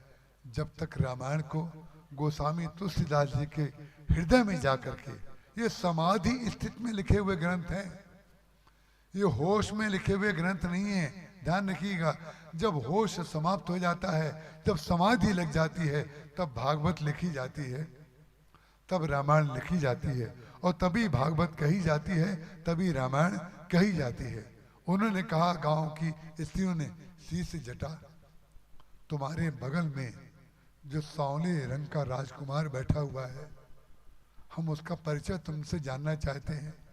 शीश जटा उर बाहु विशाल बिलोचन लाल तिरछी सी भौं। पति पत्नी अगल बगल बैठे हुए हैं और दूसरा व्यक्ति जो साथ में है वो दूर बैठा हुआ है, तो कोई भी व्यक्ति समझ लेगा ये दोनों पति पत्नी हैं, ये प्रेमी प्रेमास्पद हैं। पति पत्नी नहीं समझो तो प्रेमी प्रेमास्पद समझ लो, क्योंकि दोनों बगल में बैठे हुए हैं तो समझ लेना चाहिए। समझ तो लिया उन्होंने, ऐसा नहीं है कि उनको समझ में नहीं आया, समझ तो उन्होंने लिया।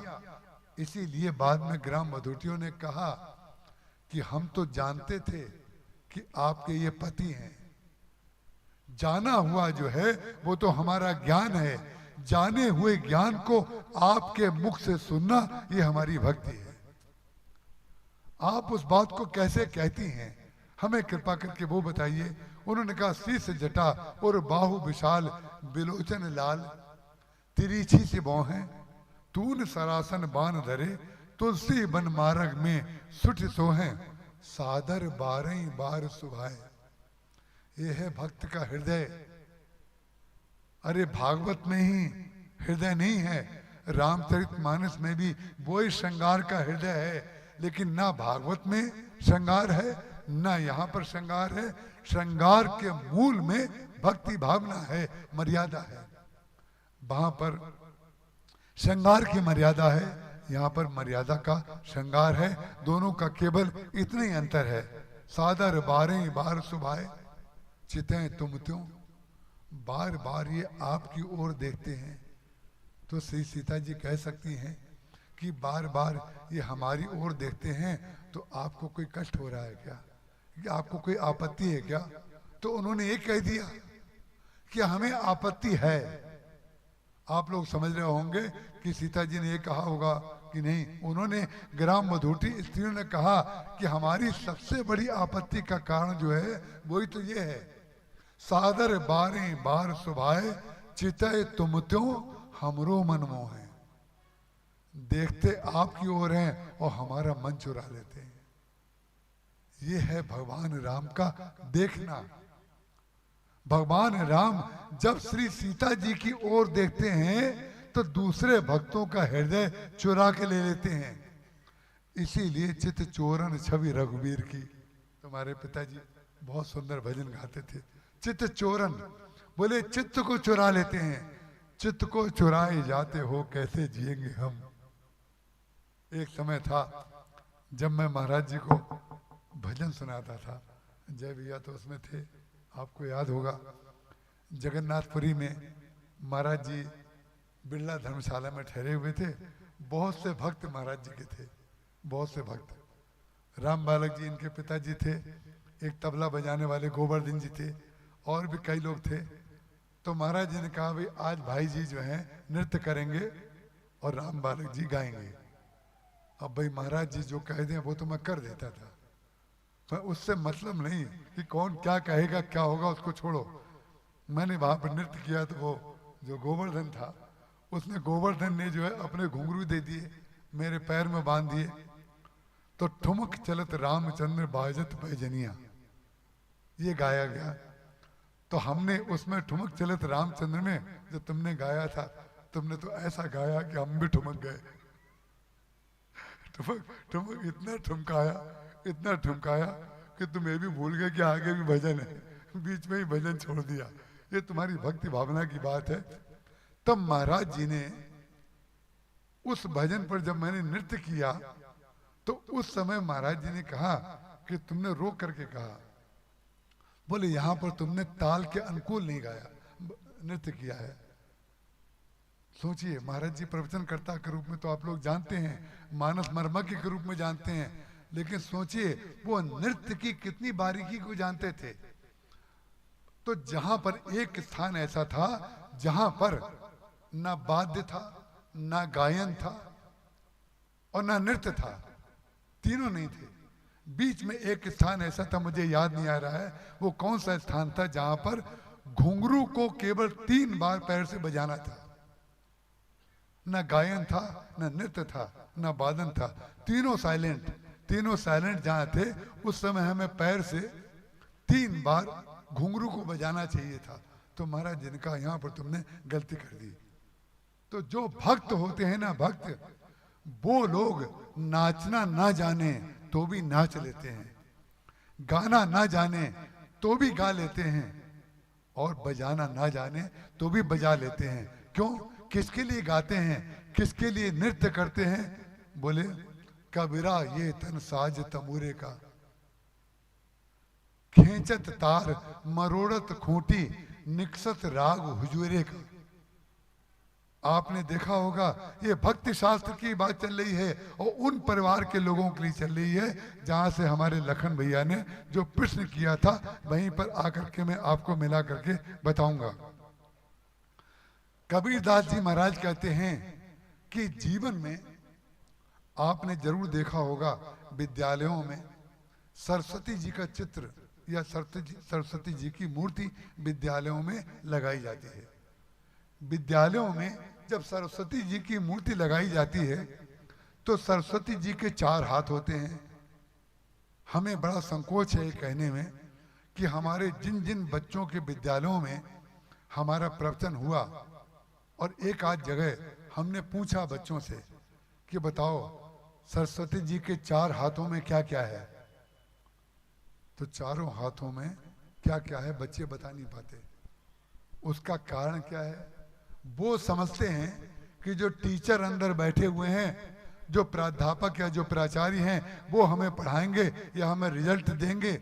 लेकिन पहले जो पढ़ाने वाली देवी है, पहले उनके तो दर्शन कर लो, जो सामने प्रत्यक्ष है उसके दर्शन तो कर लो। तो सरस्वती जी के हाथ में 4 हाथ हैं, 4 हाथों में 2 हाथों में तो वीणा है और 1 हाथ में माला है और 1 हाथ में पुस्तक है, 2 हाथों में वीणा। उसका समर्थन करते हुए कबीरदास जी महाराज कहते हैं कबीरा ये तन साज तमूरे का, खैंचत तार मरोड़त खूंटी, निकसत राज हुजूरे का। बोले इस तमूरे को बजाने से पहले ये शरीर जो है हमारा आपका ये तमूरा है और ये तमूरा घर में रहता है। तो घर में किस चीज की आवश्यकता है? घर में मर्यादा की भी आवश्यकता है और श्रृंगार की भी आवश्यकता है। प्रेम की भी आवश्यकता है, अनुशासन की भी आवश्यकता है। जिस बात के आधार पर आप लोग क्रोध करते हैं और अपने क्रोध को सही सिद्ध करते हैं कि हमारा क्रोध करना बिल्कुल ठीक है, हम आपको बता दें कि क्रोध करिए, लेकिन क्रोध करने का तरीका क्या है वो कबीरदास जी महाराज लिख रहे हैं। कबीरा ये तन साज तमुरे का, खेचत तार मरोड़त खूंटी, निकसत राग हुजरे का। बोले तार जो 5 या 7 तार बीना में लगे रहते हैं या तमूरे में लगे रहते हैं, जब बजाने वाला गायक या वादक उसको कसता है, बजाना चाहता है, तो 5 खूंटियों को, जितने तार हैं उतनी खूंटी होती हैं, उन कुछ खूंटियों को तो वो ढीला करता है, कुछ खूंटियों को वो कसता है। कसने का तात्पर्य है मर्यादा और ढीला करने का तात्पर्य स्वतंत्रता। ये रामचरितमानस के सूत्र हैं, ये सत्संग के सूत्र हैं। इसको गांठ बांध करके रख लीजिए। ना ज्यादा मर्यादा सिखाइए, ना ज्यादा स्वतंत्र होने दीजिए। ज्यादा जोर से खूंटी दबा देंगे तो तार टूट जाएगा। जब तार टूट जाएगा तो आप जो राग बजाना चाहते हैं वो राग नहीं बजेगा। और उसको बिल्कुल ढीला कर दें, बच्चे चाहें जो करें सब ठीक है, या बच्चे वो करें जो हम चाहते हैं, जो हम चाहते हैं वो करें, वो अनुशासन करने वाले मर्यादावादी लोग होते हैं। और जो लोग ये छोड़ देते हैं बच्चों को जो अच्छा लगे वो करने दो, वो स्वतंत्रतावादी होते हैं। परिणाम क्या हो जाता है? उनके बच्चे या तो पागल खाने में जाते हैं या जेल खाने में। जो व्यक्ति ज्यादा मर्यादा सिखाएगा, जो व्यक्ति ज्यादा स्वतंत्रता देगा, उनके बच्चे या पागल खाने में चले जाएंगे या जेल खाने में चले जाएंगे, विद्यालय में सीख नहीं पाएंगे। लेकिन जिनके बच्चे और जो बच्चे खूंटी को इतना कसिए जितने में राग निकल जाए और उतना ढीला करिए जितने में स्वर निकल जाए। इतना ढीला भी मत कर दीजिए। जीवन में अनुशासन और स्वतंत्रता दोनों की आवश्यकता होती है। संतुलन होना चाहिए, संतुलन। संतुलन अगर नहीं होगा तो परिणाम क्या होगा? जैसे सौरल धीरज तेरज चाका, सत्यशील दृढ़ ध्वजा पताका, भगवान राम ने धर्म रथ का जो उपदेश विभीषण जी को दिया तो शौर्य और धैर्य के 2 पहिए उन्होंने बताए। इसका तात्पर्य क्या है? जो शौर्य और धैर्य के पहिए होते हैं वो चलते हैं। शौर्य और धैर्य के पहिए, बोले केवल करना ही नहीं आना है, धैर्य भी होना चाहिए। तो धैर्य और शौर्य के पहिए जब चलते हैं तो आप लोग जानते होंगे उन पहियों को चलाने वाला जो होता है उसका नाम होता है धुरा। जो बीच में धुरा होता है, जो दोनों पहियों को जोड़े रहता है। आश्चर्य की बात है, पहिए चलते हैं, धुरा नहीं चलता है। चलाने वाले के बीच में जो है वो ना चलने वाला होता है, और ना चलने वाला अगर ना हो तो चलने वाला नहीं चल पाएगा। चलने वाला चलेगा, धुरा टूट जाएगा तो पहिया कैसे चलेगा? इसलिए ध्यान रखिएगा, जो व्यक्ति कुछ नहीं करता दिख रहा है, जो तटस्थ है, जो कूटस्थ है, जो निर्गुण निराकार है, वही आपसे सब करा रहा है। वो धुरे रूप में आपसे सेवा ले रहा है। लग रहा है कि आप चल रहे हैं, लेकिन वो आपको चला रहा है, और जहां तक आप जाएंगे वहां तक वो भी जाएगा, क्योंकि चला तो वो ही रहा था। हम लोगों को लग रहा था कि हम चला रहे हैं। इसी प्रकार से सरस्वती जी के हाथ में जो माला है और पुस्तक है और 2 हाथों में वीणा है, इसका तात्पर्य है केवल पुस्तक से ही ज्ञान नहीं आता है, उसके साथ पुस्तक से ज्ञान आता है, लेकिन पुस्तक से ही नहीं आता है। क्योंकि पुस्तक से ज्ञान पढ़ लिया, बहुत बड़े ज्ञानी हो गए, कई विषयों के ज्ञाता हो गए, और 6 महीने के बाद अगर तलाक हो गया तो आपकी पुस्तक बेकार हो गई कि नहीं? 6 महीने के बाद पति ने पत्नी को छोड़ दिया या पत्नी ने पति को छोड़ दिया, दोनों की तलाक हो गई, तो पढ़ा पढ़ाया सब चौपट हो गया कि नहीं? उससे ज्यादा अच्छा वो व्यक्ति है जो कम पढ़ा है लेकिन जीवन को संयत रूप में चलाता है, दूसरों के लिए आदर्श बन जाता है, और वो कार्य करता है जो श्रुति के द्वारा कहे गए श्रुति सम्मत वाक्य हैं वो बोलता है, वही कार्य करता है। तो सरस्वती जी के हाथ में वीणा के रूप में मर्यादा और स्वतंत्रता का संगीत हमारे जीवन में होना चाहिए। घर में संगीत बजना चाहिए। संगीत नहीं बजेगा तो घर रूखा और सूखा हो जाएगा। मर्यादा और श्रृंगार दोनों हो तो घर में संगीत बजेगा। एक हाथ में पुस्तक है, पुस्तक के द्वारा ज्ञान प्राप्त किया जाता है, चाहे वो कोर्स की किताबें हों, पुस्तकें हों, चाहे वो ग्रंथ हों, चाहे वो वेद हों, चाहे वो पुराण हों, चाहे वो इतिहास हो, कुछ भी हो, वो पुस्तकें हैं। लेकिन पुस्तक भी आ गई, संगीत भी हो गया, लेकिन भगवान न छूट जाए, माला न छूट जाए।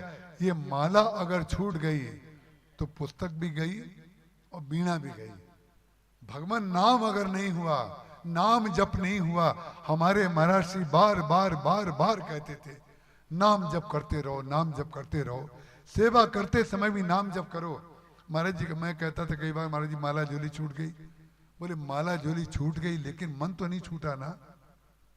वाणी तो है, बोलो माला राम नाम राम राम। अगर बोलते भी नहीं बनता है तो मन में तो करो। इसीलिए विभीषण जी महाराज की चर्चा कल मैं कह रहा था, राम राम थे सुमरन कीना, हृदय हरस कभी सज्जन चीना, यही सन हट कर यों पहचानी, साधुत होए न कारज हानि। आप राम राम राम राम का जप करेंगे तो हनुमान जी महाराज आपके सारे कार्य कर देंगे। क्योंकि हनुमान जी महाराज ने ये संकल्प लिया है कि जो भगवान का भक्त हमारे प्रभु का नाम लेगा हम उसके सारे बिगड़े बेकारी बना देंगे। केवल आपको नाम जप करना है। नाम जप की इतनी महिमा है, ये है भक्ति का स्वरूप। तो मैंने विद्यालय के संदर्भ में भी कहा, और यहाँ पर जब वो पूछ रही हैं ये कौन है, और जब कौन है तो पूछ रही हैं भगवान राम के लिए। लेकिन श्री सीता जी ने उन्होंने कहा कि तून सरासन बांध धरे, तुलसी बन मार्ग में सुट सोहें, सादर बारह बार सुभाए, चितय तुम तो हमरो मन मोहें। पूछत ग्राम बधु सियसों, कहु सामरो सो सखी रावरो को है। ये सांवले रंग का राजकुमार आपका कौन है, आप हमें बता दीजिए। अब विचित्र बात है, जब राम के बारे में प्रश्न कर रही हैं तो उत्तर भी तो राम का ही दिया जाना चाहिए, परिचय भी राम का ही दिया जाना चाहिए। लेकिन नहीं, श्री सीता जी ने परिचय जो प्रारंभ करना शुरू किया वो लक्ष्मण जी का परिचय पहले दिया। बोले जिसका परिचय तुम नहीं पूछ रही हो उसका परिचय दिए बगैर इनका परिचय पूरा हो गई नहीं। ध्यान रखिएगा, लक्ष्मण जी का परिचय दिए बगैर राम का परिचय कैसे होगा? लक्ष्मण जी के बगैर राम की लीला कैसे पूरी होगी? शत्रुघ्न के बगैर भरत जी कार्य कैसे करेंगे? जो पूरक तत्व है ना, पूरक तत्व, वो रामचरितमानस में कहीं बोलने वाले हैं, कहीं नहीं बोलने वाले हैं। कहीं ईंटें दिखाई देने वाली हैं, कहीं ईंटें नींव के अंदर हैं। जो नींव के अंदर हैं वो बोलती नहीं हैं लेकिन होती हैं, जो करती नहीं है लेकिन चलाती हैं, व्यवस्था को चलाती हैं। हमने आपको धुरे का परिचय दे करके, दृष्टांत दे करके, पहिए के द्वारा सिद्ध भी कर दिया और बता भी दिया। वो क्या कहती हैं? सहज स्वभाव। लो, सब लोग कहते हैं तेजस्वी, गोस्वामी जी कह रहे हैं शीतल, श्री सीता जी कहती हैं सहज स्वभाव। इनका स्वभाव बड़ा सरल है। सरल व्यक्ति को लोग क्यों नहीं समझ पाते हैं? सरल व्यक्ति को लोग इसलिए नहीं समझ पाते कि वो सरल नहीं होते हैं। सरल व्यक्ति को समझना सबसे सरल है, क्योंकि हम सरलता को जानते नहीं हैं, सरलता को अपने जीवन में लाते नहीं हैं, इसलिए सरल की बातें हमारे समझ में नहीं आती हैं। कई लोग तो सरल लोगों को पागल घोषित कर देते हैं। इनका तो दिमाग खराब हुआ है, ये खर्चा बहुत करते हैं, ये समय बर्बाद करते हैं, ये किसी से भी इतनी बातें करते हैं। उन्हें पता नहीं होता है हमारी सरलता में या आपकी जो सरल है उसकी सरलता में ही सृजन है। आपने वो सृजन करके कहाँ दिखाया है जो सरल व्यक्ति ने किया है? इसका तात्पर्य क्या हुआ? यदि सरल हो करके ये सृजन किया जा सकता है तो आपकी सरलता को लेकर के हम क्या करें? हम अपनी सरलता में प्रसन्न हैं। उन्होंने कहा सरल स्वभाव, सुभग तन गोरे, नाम लखन लघु देवर मोरे। हमारे छोटे देवर हैं और बड़े सहज स्वभाव के हैं। सहज स्वभाव उनका क्या है? बोले एक ही उनकी सरलता है, जो भगवान राम से दूर हो रहा होगा उसको भगवान के निकट ला देंगे, बस इतनी सरलता उनकी है। बस लोगों को ये सरलता पसंद नहीं आती तो उनको तेजस्वी बना देते हैं, बाकी कोई व्यक्ति भगवान के पास ले जाए। लक्ष्मण जी महाराज केवल भगवान के चरणों में प्रेम करते हैं, उन्हीं की सेवा करते हैं, वही उनकी भक्ति है, वही उनकी पूजा है, वही उनके गुरु हैं, वही उनकी माता है। सहज सुभाए लखन तन गोरे, नाम लखन लघु देवर मोरे। फिर क्या किया सीता जी ने? जो पल्लू पीछे था साड़ी का उसको अपने सिर के ऊपर धारण कर लिया। बहुरी बदन विधु अंचल ढाकी, घूंघट पहले नहीं था, बाद में घूंघट कर लिया, और घूंघट इतना किया जो सिर के बाहर निकल आए। सिर के बाहर निकल आया, फिर अपने अपने दाहिने हाथ से उसको आगे की ओर बढ़ा लिया। जब दाहिनी हाथ से आगे की ओर बढ़ाया, फिर गर्दन को थोड़ा सा टेढ़ा किया। खंजन मंजू तिरछे नयननी, क्या सुंदर शब्दावली है। गोस्वामी तुलसीदास जी महाराज सीता जी के लिए कह रहे हैं कि आज श्री सीता जी के नेत्र जो हैं खंजन पक्षी की तरह हो गए। सारे पक्षियों के नेत्र सामने की ओर देखते हैं, लेकिन खंजन पक्षी का नेत्र नाक से शुरू होता है और कान तक जाता है। माने अपनी पुतली को वह पूरा का पूरा घुमा सकता है, माने सामने भी देखता रहेगा, बीच में भी देख लेगा, और जो सबसे किनारे है नहीं दिखाई दे रहा है उसको भी देख लेगा। इसका तात्पर्य क्या है? उद्भव स्थिति संहार, वो सब कुछ करने वाली हैं, वो सब कुछ एक साथ देख लेती हैं। उद्भव स्थिति संहार कारणीम क्लेश हारिणीम सर्व श्रेयस करीम सीताम न तो हम राम बल्लभ। हम उनके बल्लभ श्री राम बगल में बैठे हुए हैं। बहुरी बदन विधु अंचल ढाकी, प्रिय तनु चितई भौं कर बाकी। टेढ़ी भौहों के द्वारा और तिरछे नेत्रों के द्वारा देख करके उन्होंने संकेत में उनका उत्तर दे दिया। संकेत में बोल करके उत्तर नहीं दिया कि हमारे पति हैं, वो हमारे देवर हैं। देवर के बारे में बोल करके दिया और पति के बारे में बिना बोल के दिया। बिना बोल के देने का शास्त्रीय तात्पर्य क्या है? बोले अनिर्वचनीय। जो अनिर्वचनीय है, जिसको वाणी में लाया ही नहीं जा सकता, उसको बोल करके अगर वो कह दें कि हमारे पति हैं, इसका तात्पर्य ये हुआ कि भाई नहीं है। ब्रह्म तो सब जगह है ना, व्यापक है। वो तो सारे जितने संबंध हैं, तुम्हें वो माता च पिता, तुम्हें वो बंधु च सखा, तुम्हें वो विद्या द्रमणम, तुम्हें वो सर्वम मम देव देवो। सब शब्द अंत में इसलिए लिख दिया जाता है कि लिखने की सीमा होती है और भाव की सीमा नहीं होती है। इसलिए जहाँ जहाँ अनंत संबंध बताए गए हैं वहां पर सब नर करई परस्पर प्रीति, राम राज्य के वर्णन करते हुए भी सब कह दिया गया। सारे लोग आपस में प्रेम करते हैं। तो सीता जी ने कहा कि हमारे वाणी से नहीं कहा, बौरी बदन विदु अंचल ढाकी, प्रीतन चितई भौं कर बाकी, खंजन मंजु त्रिछे नैनन, निज पति तिन्हीं कहो सी सहननी। परिणाम क्या हुआ?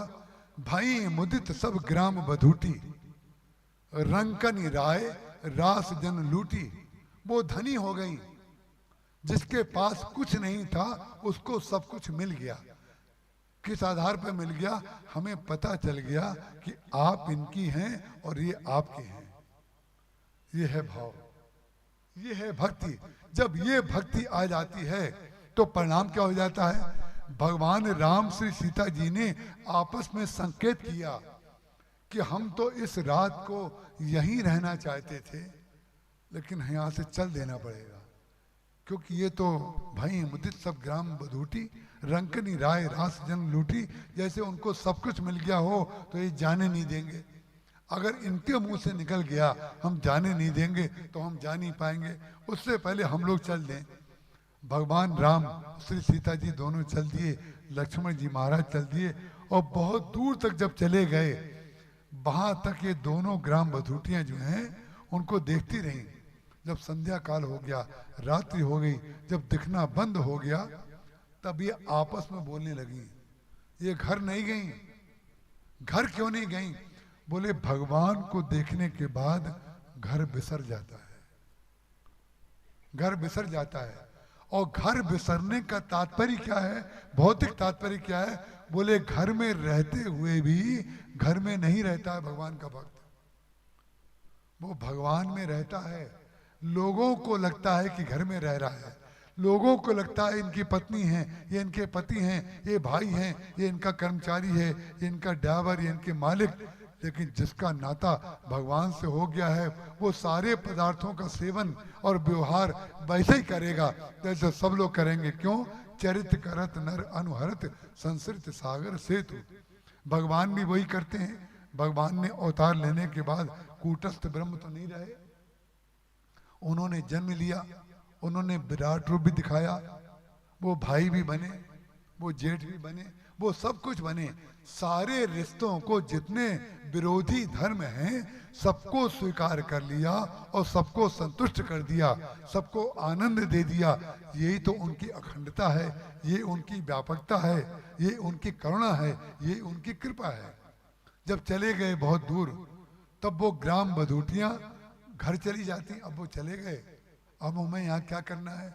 नहीं नहीं, अगर चले जाने के बाद कुर्ता झाड़ने के अब हमारा काम हो गया, चलो घर, बहुत देर हो रही है, चलो कहाँ बातों में लग गए, इनको देखने लगे, चलो घर चलो। नहीं नहीं, कथा समाप्त होने के बाद भी कैसे जाएं और कथा सुनने के लिए कैसे आए, ये विश्वामित्र जी महाराज ने, और आगे चल करके भी विश्वामित्र जी महाराज कैसे अयोध्या में आए और अयोध्या से जब गए तो कैसे गए, ये सब वर्णन बहुत लंबा है। लेकिन अभी जो हम विषय कह रहे हैं, जब जाने लगे भगवान राम, श्री सीता जी और लक्ष्मण जी बहुत देर तक देखते रहे। जब दिखना बंद हो गया तब एक सखी ने दूसरी सखी से कहा, धरि धीर कहें चलो देखिए जाई, जहां ये जा रहे हैं हम वहीं जाएंगे। अब सोचिए, जब रात हो गई है और ये पता चल गया है ये पति पत्नी हैं, संसारी जो सुनेगा, जो रामायण की आलोचना और रामायण को फाड़ देने की बात करेगा, रामायण को जला देने की बात करेगा, रामायण नहीं जलती है, वो खुद जल जाता है। ये तो जली जाएंगे कुछ दिन बाद, सूचना भी मिल जाएगी अखबारों में, जला दिए गए। रामायण तो जो कितों पढ़ी जाएगी, उनके मरने की सूचना आ जाएगी, आप लोगों को पता चल जाएगा कौन जले। उसका कारण क्या है? जो व्यक्ति शरीर के स्तर पर पढ़ेगा वो भाव के स्तर को क्या जाने। उन्होंने कहा धरि धीर कहें चलो देखी जाई। जब धरि धीर कहा तो सखी ने दूसरी सखी का हाथ पकड़ा, धैर्य के साथ कहा, हाथ पकड़ के कहा, हमारी एक इच्छा पूरी कर दो। क्या इच्छा पूरी कर दें? जहां ये जा रहे हैं हम भी वहीं जाना चाहते हैं। जब पति पत्नी जा रहे हैं, अंधेरे में कहीं जाकर के रहेंगे, वहां कोई रोशनी का प्रबंध थोड़ी है, तो वहां आप जाकर के क्या कहेंगे? तो दूसरी सखियां जो थीं वो कहने लगी, धरि धीर कहे। और एक सखी, संसार में या समूह में या परिवार में एक व्यक्ति ऐसा होता है जो सबसे अलग होता है। सीता जी जब पार्वती जी का पूजन करने के लिए जा रही थी तो एक सखी सी संग बिहाई, गई रही देखन भुलवाई। कोई एक ऐसा भक्त होता है जो परंपरा का पालन ना करके परंपरा से अलग हो जाता है। संसार के लोग शुरू में उसको पागल कहते हैं, भगोड़ा कहते हैं, पलायनवादी कहते हैं, लेकिन अंत में जाकर के सीता जी को मिलाने के कार्य वही सखी करती है और भगवान के पास भगवान को प्रकट होने का कार्य एक ग्राम बधूटी करती है। सारी सखियां उसकी ग्राम बधूटियां जो स्त्रियां थीं वो कहने लगी, धरि धीर कहें चलो देखी जाई, जहां सजनी रजनी रही हैं। दूसरी ग्राम बधूटियों ने कहा, कही है जग पोच न सोच कछु। बोले संसार के लोग क्या कहेंगे, कहिए जग पोच, लोग क्या कहेंगे, अंधेरे में तुम लोग क्या करने गई थी वहां, क्यों गई थी, क्या आवश्यकता थी वहां जाने की, क्या मर्यादा के अनुकूल है ये? तो तुम्हारा जवाब कुछ नहीं निकलेगा, ये उचित नहीं है तुम्हारा करना। तो कहती क्या है, जो शरीर में नहीं है, जो घर में नहीं है, जो अपने भाव राज में जा चुका है, वो वहां पर जो बोल रहा है, अरे जब श्री कृष्ण जब गोपियों के सामने से चले गए तो आप जरा पढ़िए वो लोग क्या कर रही थी। जैसे जैसे श्री कृष्ण उनके साथ व्यवहार करते थे वो आपस में एक दूसरे को कृष्ण मान करके या अपने अंदर अपने को कृष्ण मान करके वही व्यवहार करके कभी रोती थी, कभी हंसती थी, कभी बांसुरी बजाने लगती थी। वो समझती थी मैं ही कृष्ण हूं।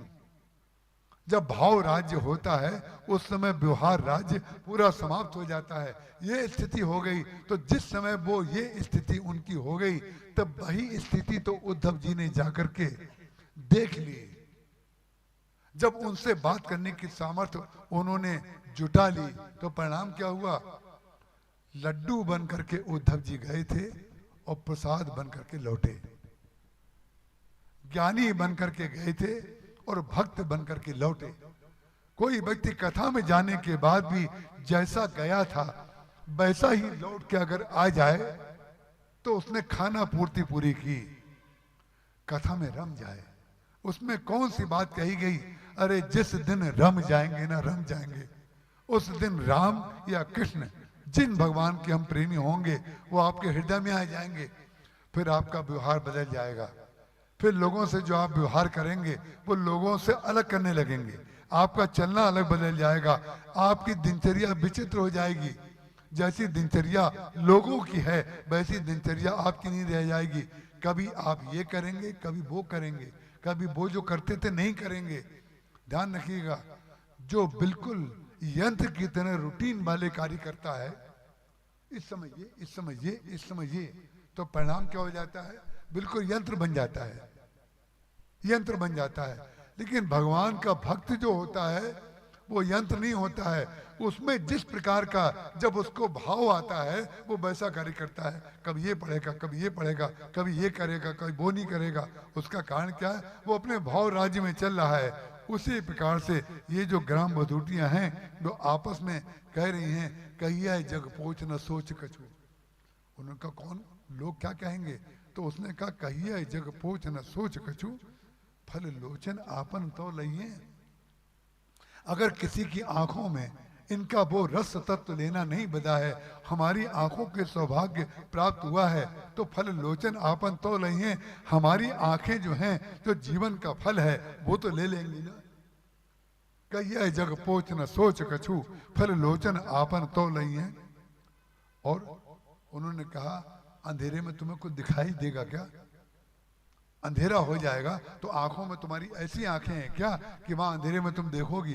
बोले हाँ ये बात तो ठीक है आंखों से हमें दिखाई तो नहीं देगा। तब उसने कहा कहिया जग पोच न सोच कछु फल लोचन आपन तो लइए। सुख पाई है कान सुने बतियां, सुख पाई है कान सुने बतियां। महाराज जिस भक्त ने जब ये गोस्वामी तुलसीदास जी महाराज ने लिखा होगा तो कल्पना करिए वो किस भाव में रहे होंगे।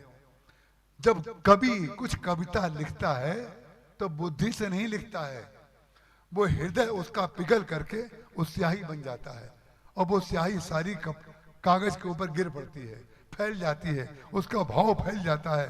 उसने कहा सुख पाई है कान सुने बतियां। कुछ बातें तो करेंगे। बोले जो इतने मर्यादावादी हैं कि तुमसे एक शब्द भी नहीं बोले वो तुमसे वहां बातें करेंगे क्या। बिल्कुल बातें नहीं करेंगे। तुम व्यर्थ की बातें कर रही हो, तुम वहां मत जाओ। तो उसने और आगे कहा सुख पाई है कान सुने बतियां। हमसे बात तो नहीं करेंगे, हमने मान लिया। अरे कल आपस में कछु तो कहिए। हम वो लोग आपस में बातें करेंगे, हम उसको सुन सुन करके जीवन अपना धन्य कर लेंगे। यही श्रुति परंपरा है। श्रुति परंपरा क्या है। सर्वे भवन्तु सुखना सर्वे सन्तु निरामया। बोले जो सुने वो अच्छा सुने, जो देखें वो अच्छा सुने, जो कल्पना करें वो अच्छी करें, जहाँ चल के जाएं वो अच्छी जगह जाएं, जो कार्य करें वो अच्छा करें। तो हमारी जो सारे कार्यों का लक्ष्य ईश्वर रहता है तो परिणाम क्या हुआ। सुख पाई है कान सुने बतियां कल आपस में कछतो कही है पुलकी पल राम ही मई है। जब भगवान श्री राम ने देखा इनके अंदर इतना प्रेम हो गया है तो क्या हुआ कि भगवान राम जो हैं उनकी आंखों में आंसू बहते हुए देख करके पलकी सुख प्रिय राम ही मई हैं, भगवान श्री राम उनके हृदय में अवतरित हो गए। वहीं आ गए कि जब तुम्हारा इतना प्रेम मेरे प्रति है तो चल के जाने का कष्ट तुम थोड़ी करोगी, हम चल करके तुम्हारे हृदय में आ जाएंगे। जब तक आप चल रहे हैं तब तक साधन है, जब भगवान चल के आ जाए तो कृपा है। आप साधन कितना कर पाएंगे, कहां तक साधन जुटाएंगे? जिस दिन आपको ये पता चल गया कि हमारे पास जितने साधन थे वो हमने कर लिए, इससे ज्यादा हम नहीं कर पाएंगे, भगवान का अवतार उसी समय हो जाएगा। जब तक द्रौपदी ने अपने सम्मान को, अपने शरीर की रक्षा के लिए दुशासन के कपड़े को हाथ से जोर से पकड़े रखा, तब तक द्रौपदी का वो पुरुषार्थ था। लेकिन जब उसको लगा हमारे पुरुषार्थ करने से तो कुछ नहीं हुआ, अंत में जाकर के कपड़ा तो समाप्त हुआ जा रहा है, अब तो अंतिम सिरा बचा हुआ है। जब अंतिम सिरा बचे जीवन का, जब ये बचे अब तो सब लुट गया। उस समय मालूम है क्या करना चाहिए? जो पुरुषार्थ का हाथ है उसको कृपा के ऊपर छोड़ देना चाहिए। बोले अब जब जा ही रहा है तो पूरा चला जाए। उन्होंने हाथ छोड़ दिए और इस हाथ का उपयोग क्या करें? इस हाथ का उपयोग जो कपड़ा पकड़ने में वो कर रही थी, उस हाथ का उपयोग उन्होंने हाथ जोड़ करके जोर जोर से कहा, श्री कृष्ण श्री कृष्ण श्री कृष्ण, अब तो मेरा सहारा केवल आप बचे हैं, आप चाहें तो मेरा सम्मान बचा लें। परिणाम क्या हुआ? कपड़ा कहीं दूर से आया क्या? श्री कृष्ण कहीं दूर से आए क्या? कहीं किसी रथ पर बैठ करके श्री कृष्ण आ रहे थे क्या कि देर लग गई आने में? अरे श्री कृष्ण तो वहीं थे। द्रौपदी जब तक अपने अपने 5 पतियों की ओर देख रही थी, हम लोग जब तक उन लोगों की ओर देखते हैं जो हमारा सहारा बने हुए लोग दिखाई देते हैं, ये हमारा सहारा दे देंगे, ये हमारा सहारा दे देंगे, खाक सहारा दे देंगे, उनको तो खुद ही सहारा चाहिए, वो आपका क्या सहारा देंगे? आप केवल सहारा भगवान का पकड़िए, क्योंकि उनको भी उन्हीं का सहारा चाहिए और आपको भी उन्हीं का सहारा चाहिए। भगवान का सहारा पकड़ लीजिए। तो द्रौपदी ने वही किया। बोले 5 पतियों को देख करके तो मैं हार गई। और कभी कदाचित मेरे मन में ये था कि हमारे परिवार के इतने बड़े बड़े लोग बैठे हुए हैं, गुरुजन भी बैठे हुए हैं, माताएं भी बैठी हुई हैं, कोई ना कोई तो इसमें से उठेगा। ध्यान रखिएगा, जिस दिन आपका सर्वस्व जा रहा होगा उस दिन कोई नहीं उठेगा, उस दिन कोई नहीं उठेगा, उस दिन सब बैठे रह जाएंगे। और क्यों बैठे रह जाएंगे? बोले धर्म यही कहता है, धर्म यही कहता है कि जो जुए में हारे वो सब हार सकता है। उन्होंने सब हार गया, अब इनके पास कुछ है ही नहीं, तो धर्म के अनुकूल ये कार्य हो रहा है। विचित्र बात है, अधर्म भी कभी धार्मिक लोग उसके धर्म के अनुकूल मानते हैं, लेकिन जो भगवान का भक्त होता है, वो भगवान का भक्त जानता है वो कोई एक होता है, कोई एक। भरी हुई सभा में कोई एक वो कौन था जिसके ऊपर श्री कृष्ण कृपालु थे? वो थी द्रौपदी। उस एक ने एक सखी से संग भी आई।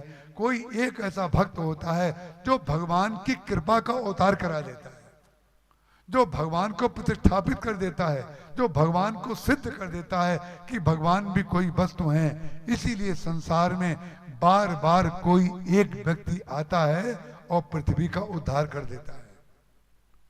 बस हमें तो केवल एक में निष्ठ होना है। अनेक लोग जिस दिन एक में निष्ठ हो जाएंगे तो एक जो है वो अद्वितीय राम ही तो है एक।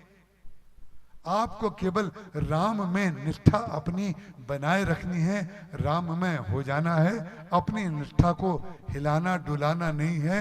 अगर हम गलत कह रहे हैं तो आपको गलत करने का, गुमराह करने का पाप हमारे ऊपर पड़ेगा, हमें नरक होगा।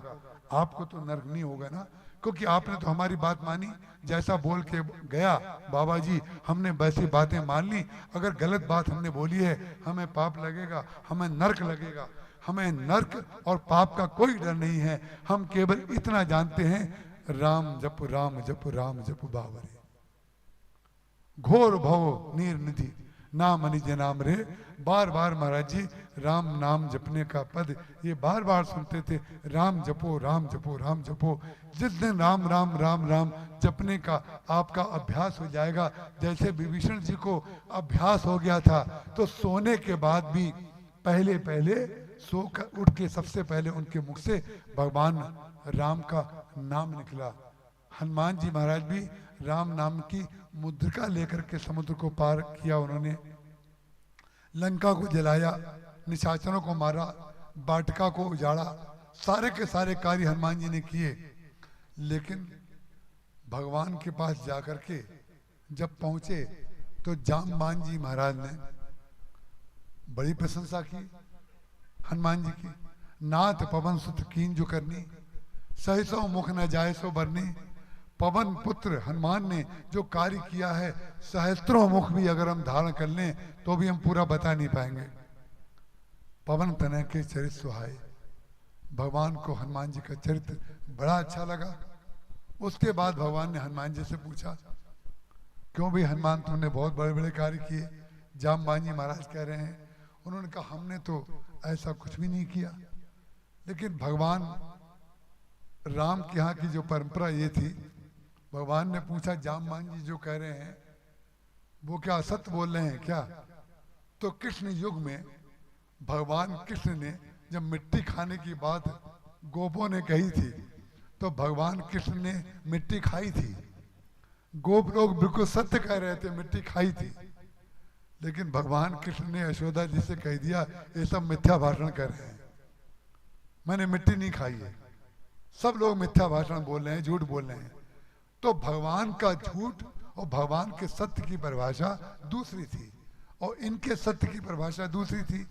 गोप लोगों को जो दिखाई दे रहा था वो सत्य वो बोल रहे थे, और भगवान कृष्ण ने अपना मुख खोल करके यशोदा जी को दिखाया कि सारे के सारे ब्रह्मांड जो हैं वो तो हमारे मुंह में हैं। कौन सी मिट्टी ऐसी है जो हम बाहर से लेकर के खाएंगे? ये तात्विक बात है। तो भगवान तो तत्व हैं, भगवान तो सत्य हैं, भगवान तो नित्य सत्य हैं। वो उन्होंने कहा यहाँ पर भी वही स्थिति है। हनुमान जी महाराज जो हैं भगवान राम का नाम लेकर के चल रहे हैं। नाम की मुद्रिका जब लेकर के चलेंगे, बार बार राम राम राम राम जब आपके मुख से निकलेगा तो परिणाम क्या होगा? वो राम नाम चैतन्य होकर के, जैसे विभीषण जी महाराज सोने के बाद उठ करके भी पहली बार उन्होंने राम का नाम लिया, ऐसे ही राम का नाम आपके जीवन में सत्य हो जाएगा, सिद्ध हो जाएगा। आपको किसी विशेषण की आवश्यकता नहीं पड़ेगी, उपसर्ग की आवश्यकता नहीं पड़ेगी। छोटा सा एक राम नाम 2 अक्षर का है, उसी को लेकर के हमारा और आपका जीवन धन्य हो सकता है। ये भक्ति की व्यापकता का विषय है। भगवान के भक्तों ने राम नाम का आश्रय लिया है, राम नाम का आश्रय, और राम नाम का आश्रय सीता जी ने भी लिया। निज पद नयन दिए मन, राम पद कमल लीन, परम दुखी बा पवन सुत, देख जानकी दीन। भगवान राम का ध्यान कर रही हैं। नाम पाहरू दिवस निशि, ध्यान तुम्हार कपाट, लोचन निज पद जंत्रित, जाई प्राण के बाट।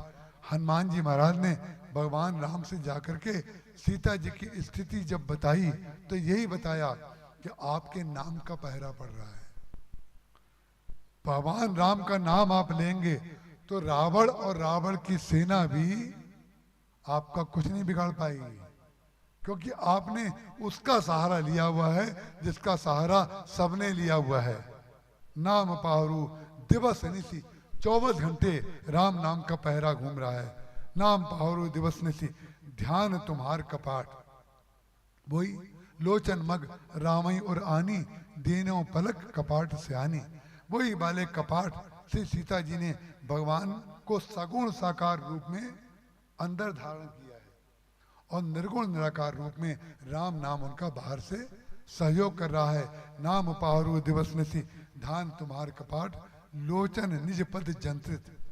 आंखें जो हैं उन्होंने अपने दोनों पैरों की ओर जंत्रित कर रखी हैं, बांध रखी हैं। तो अपने पैरों की ओर क्यों बांध रखी हैं?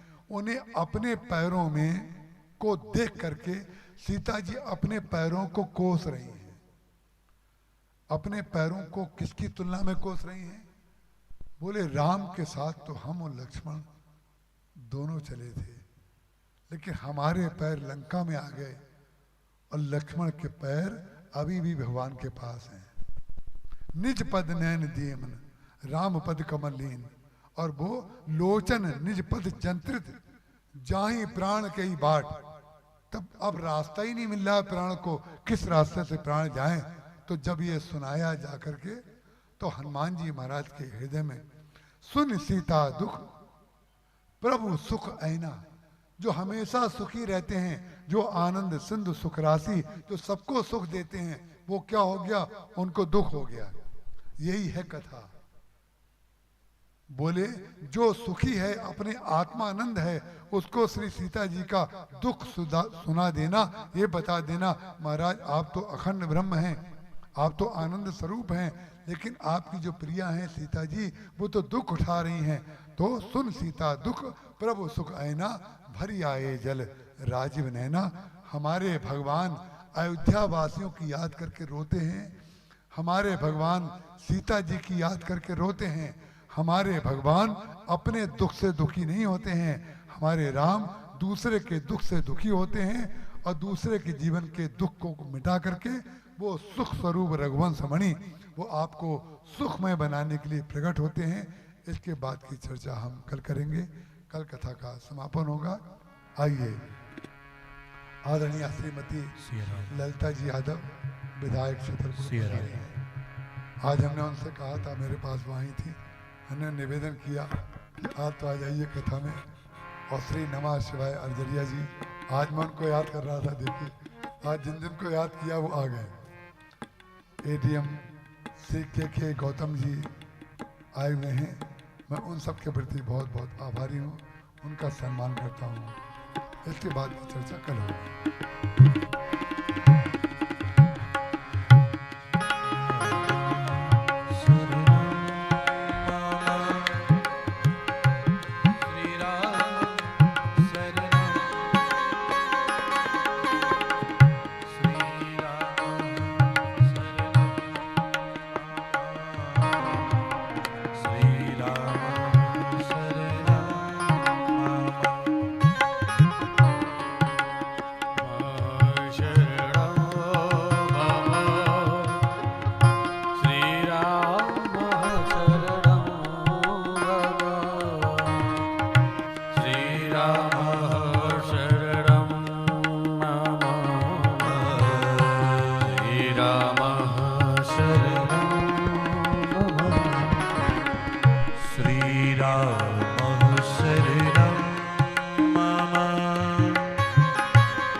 राम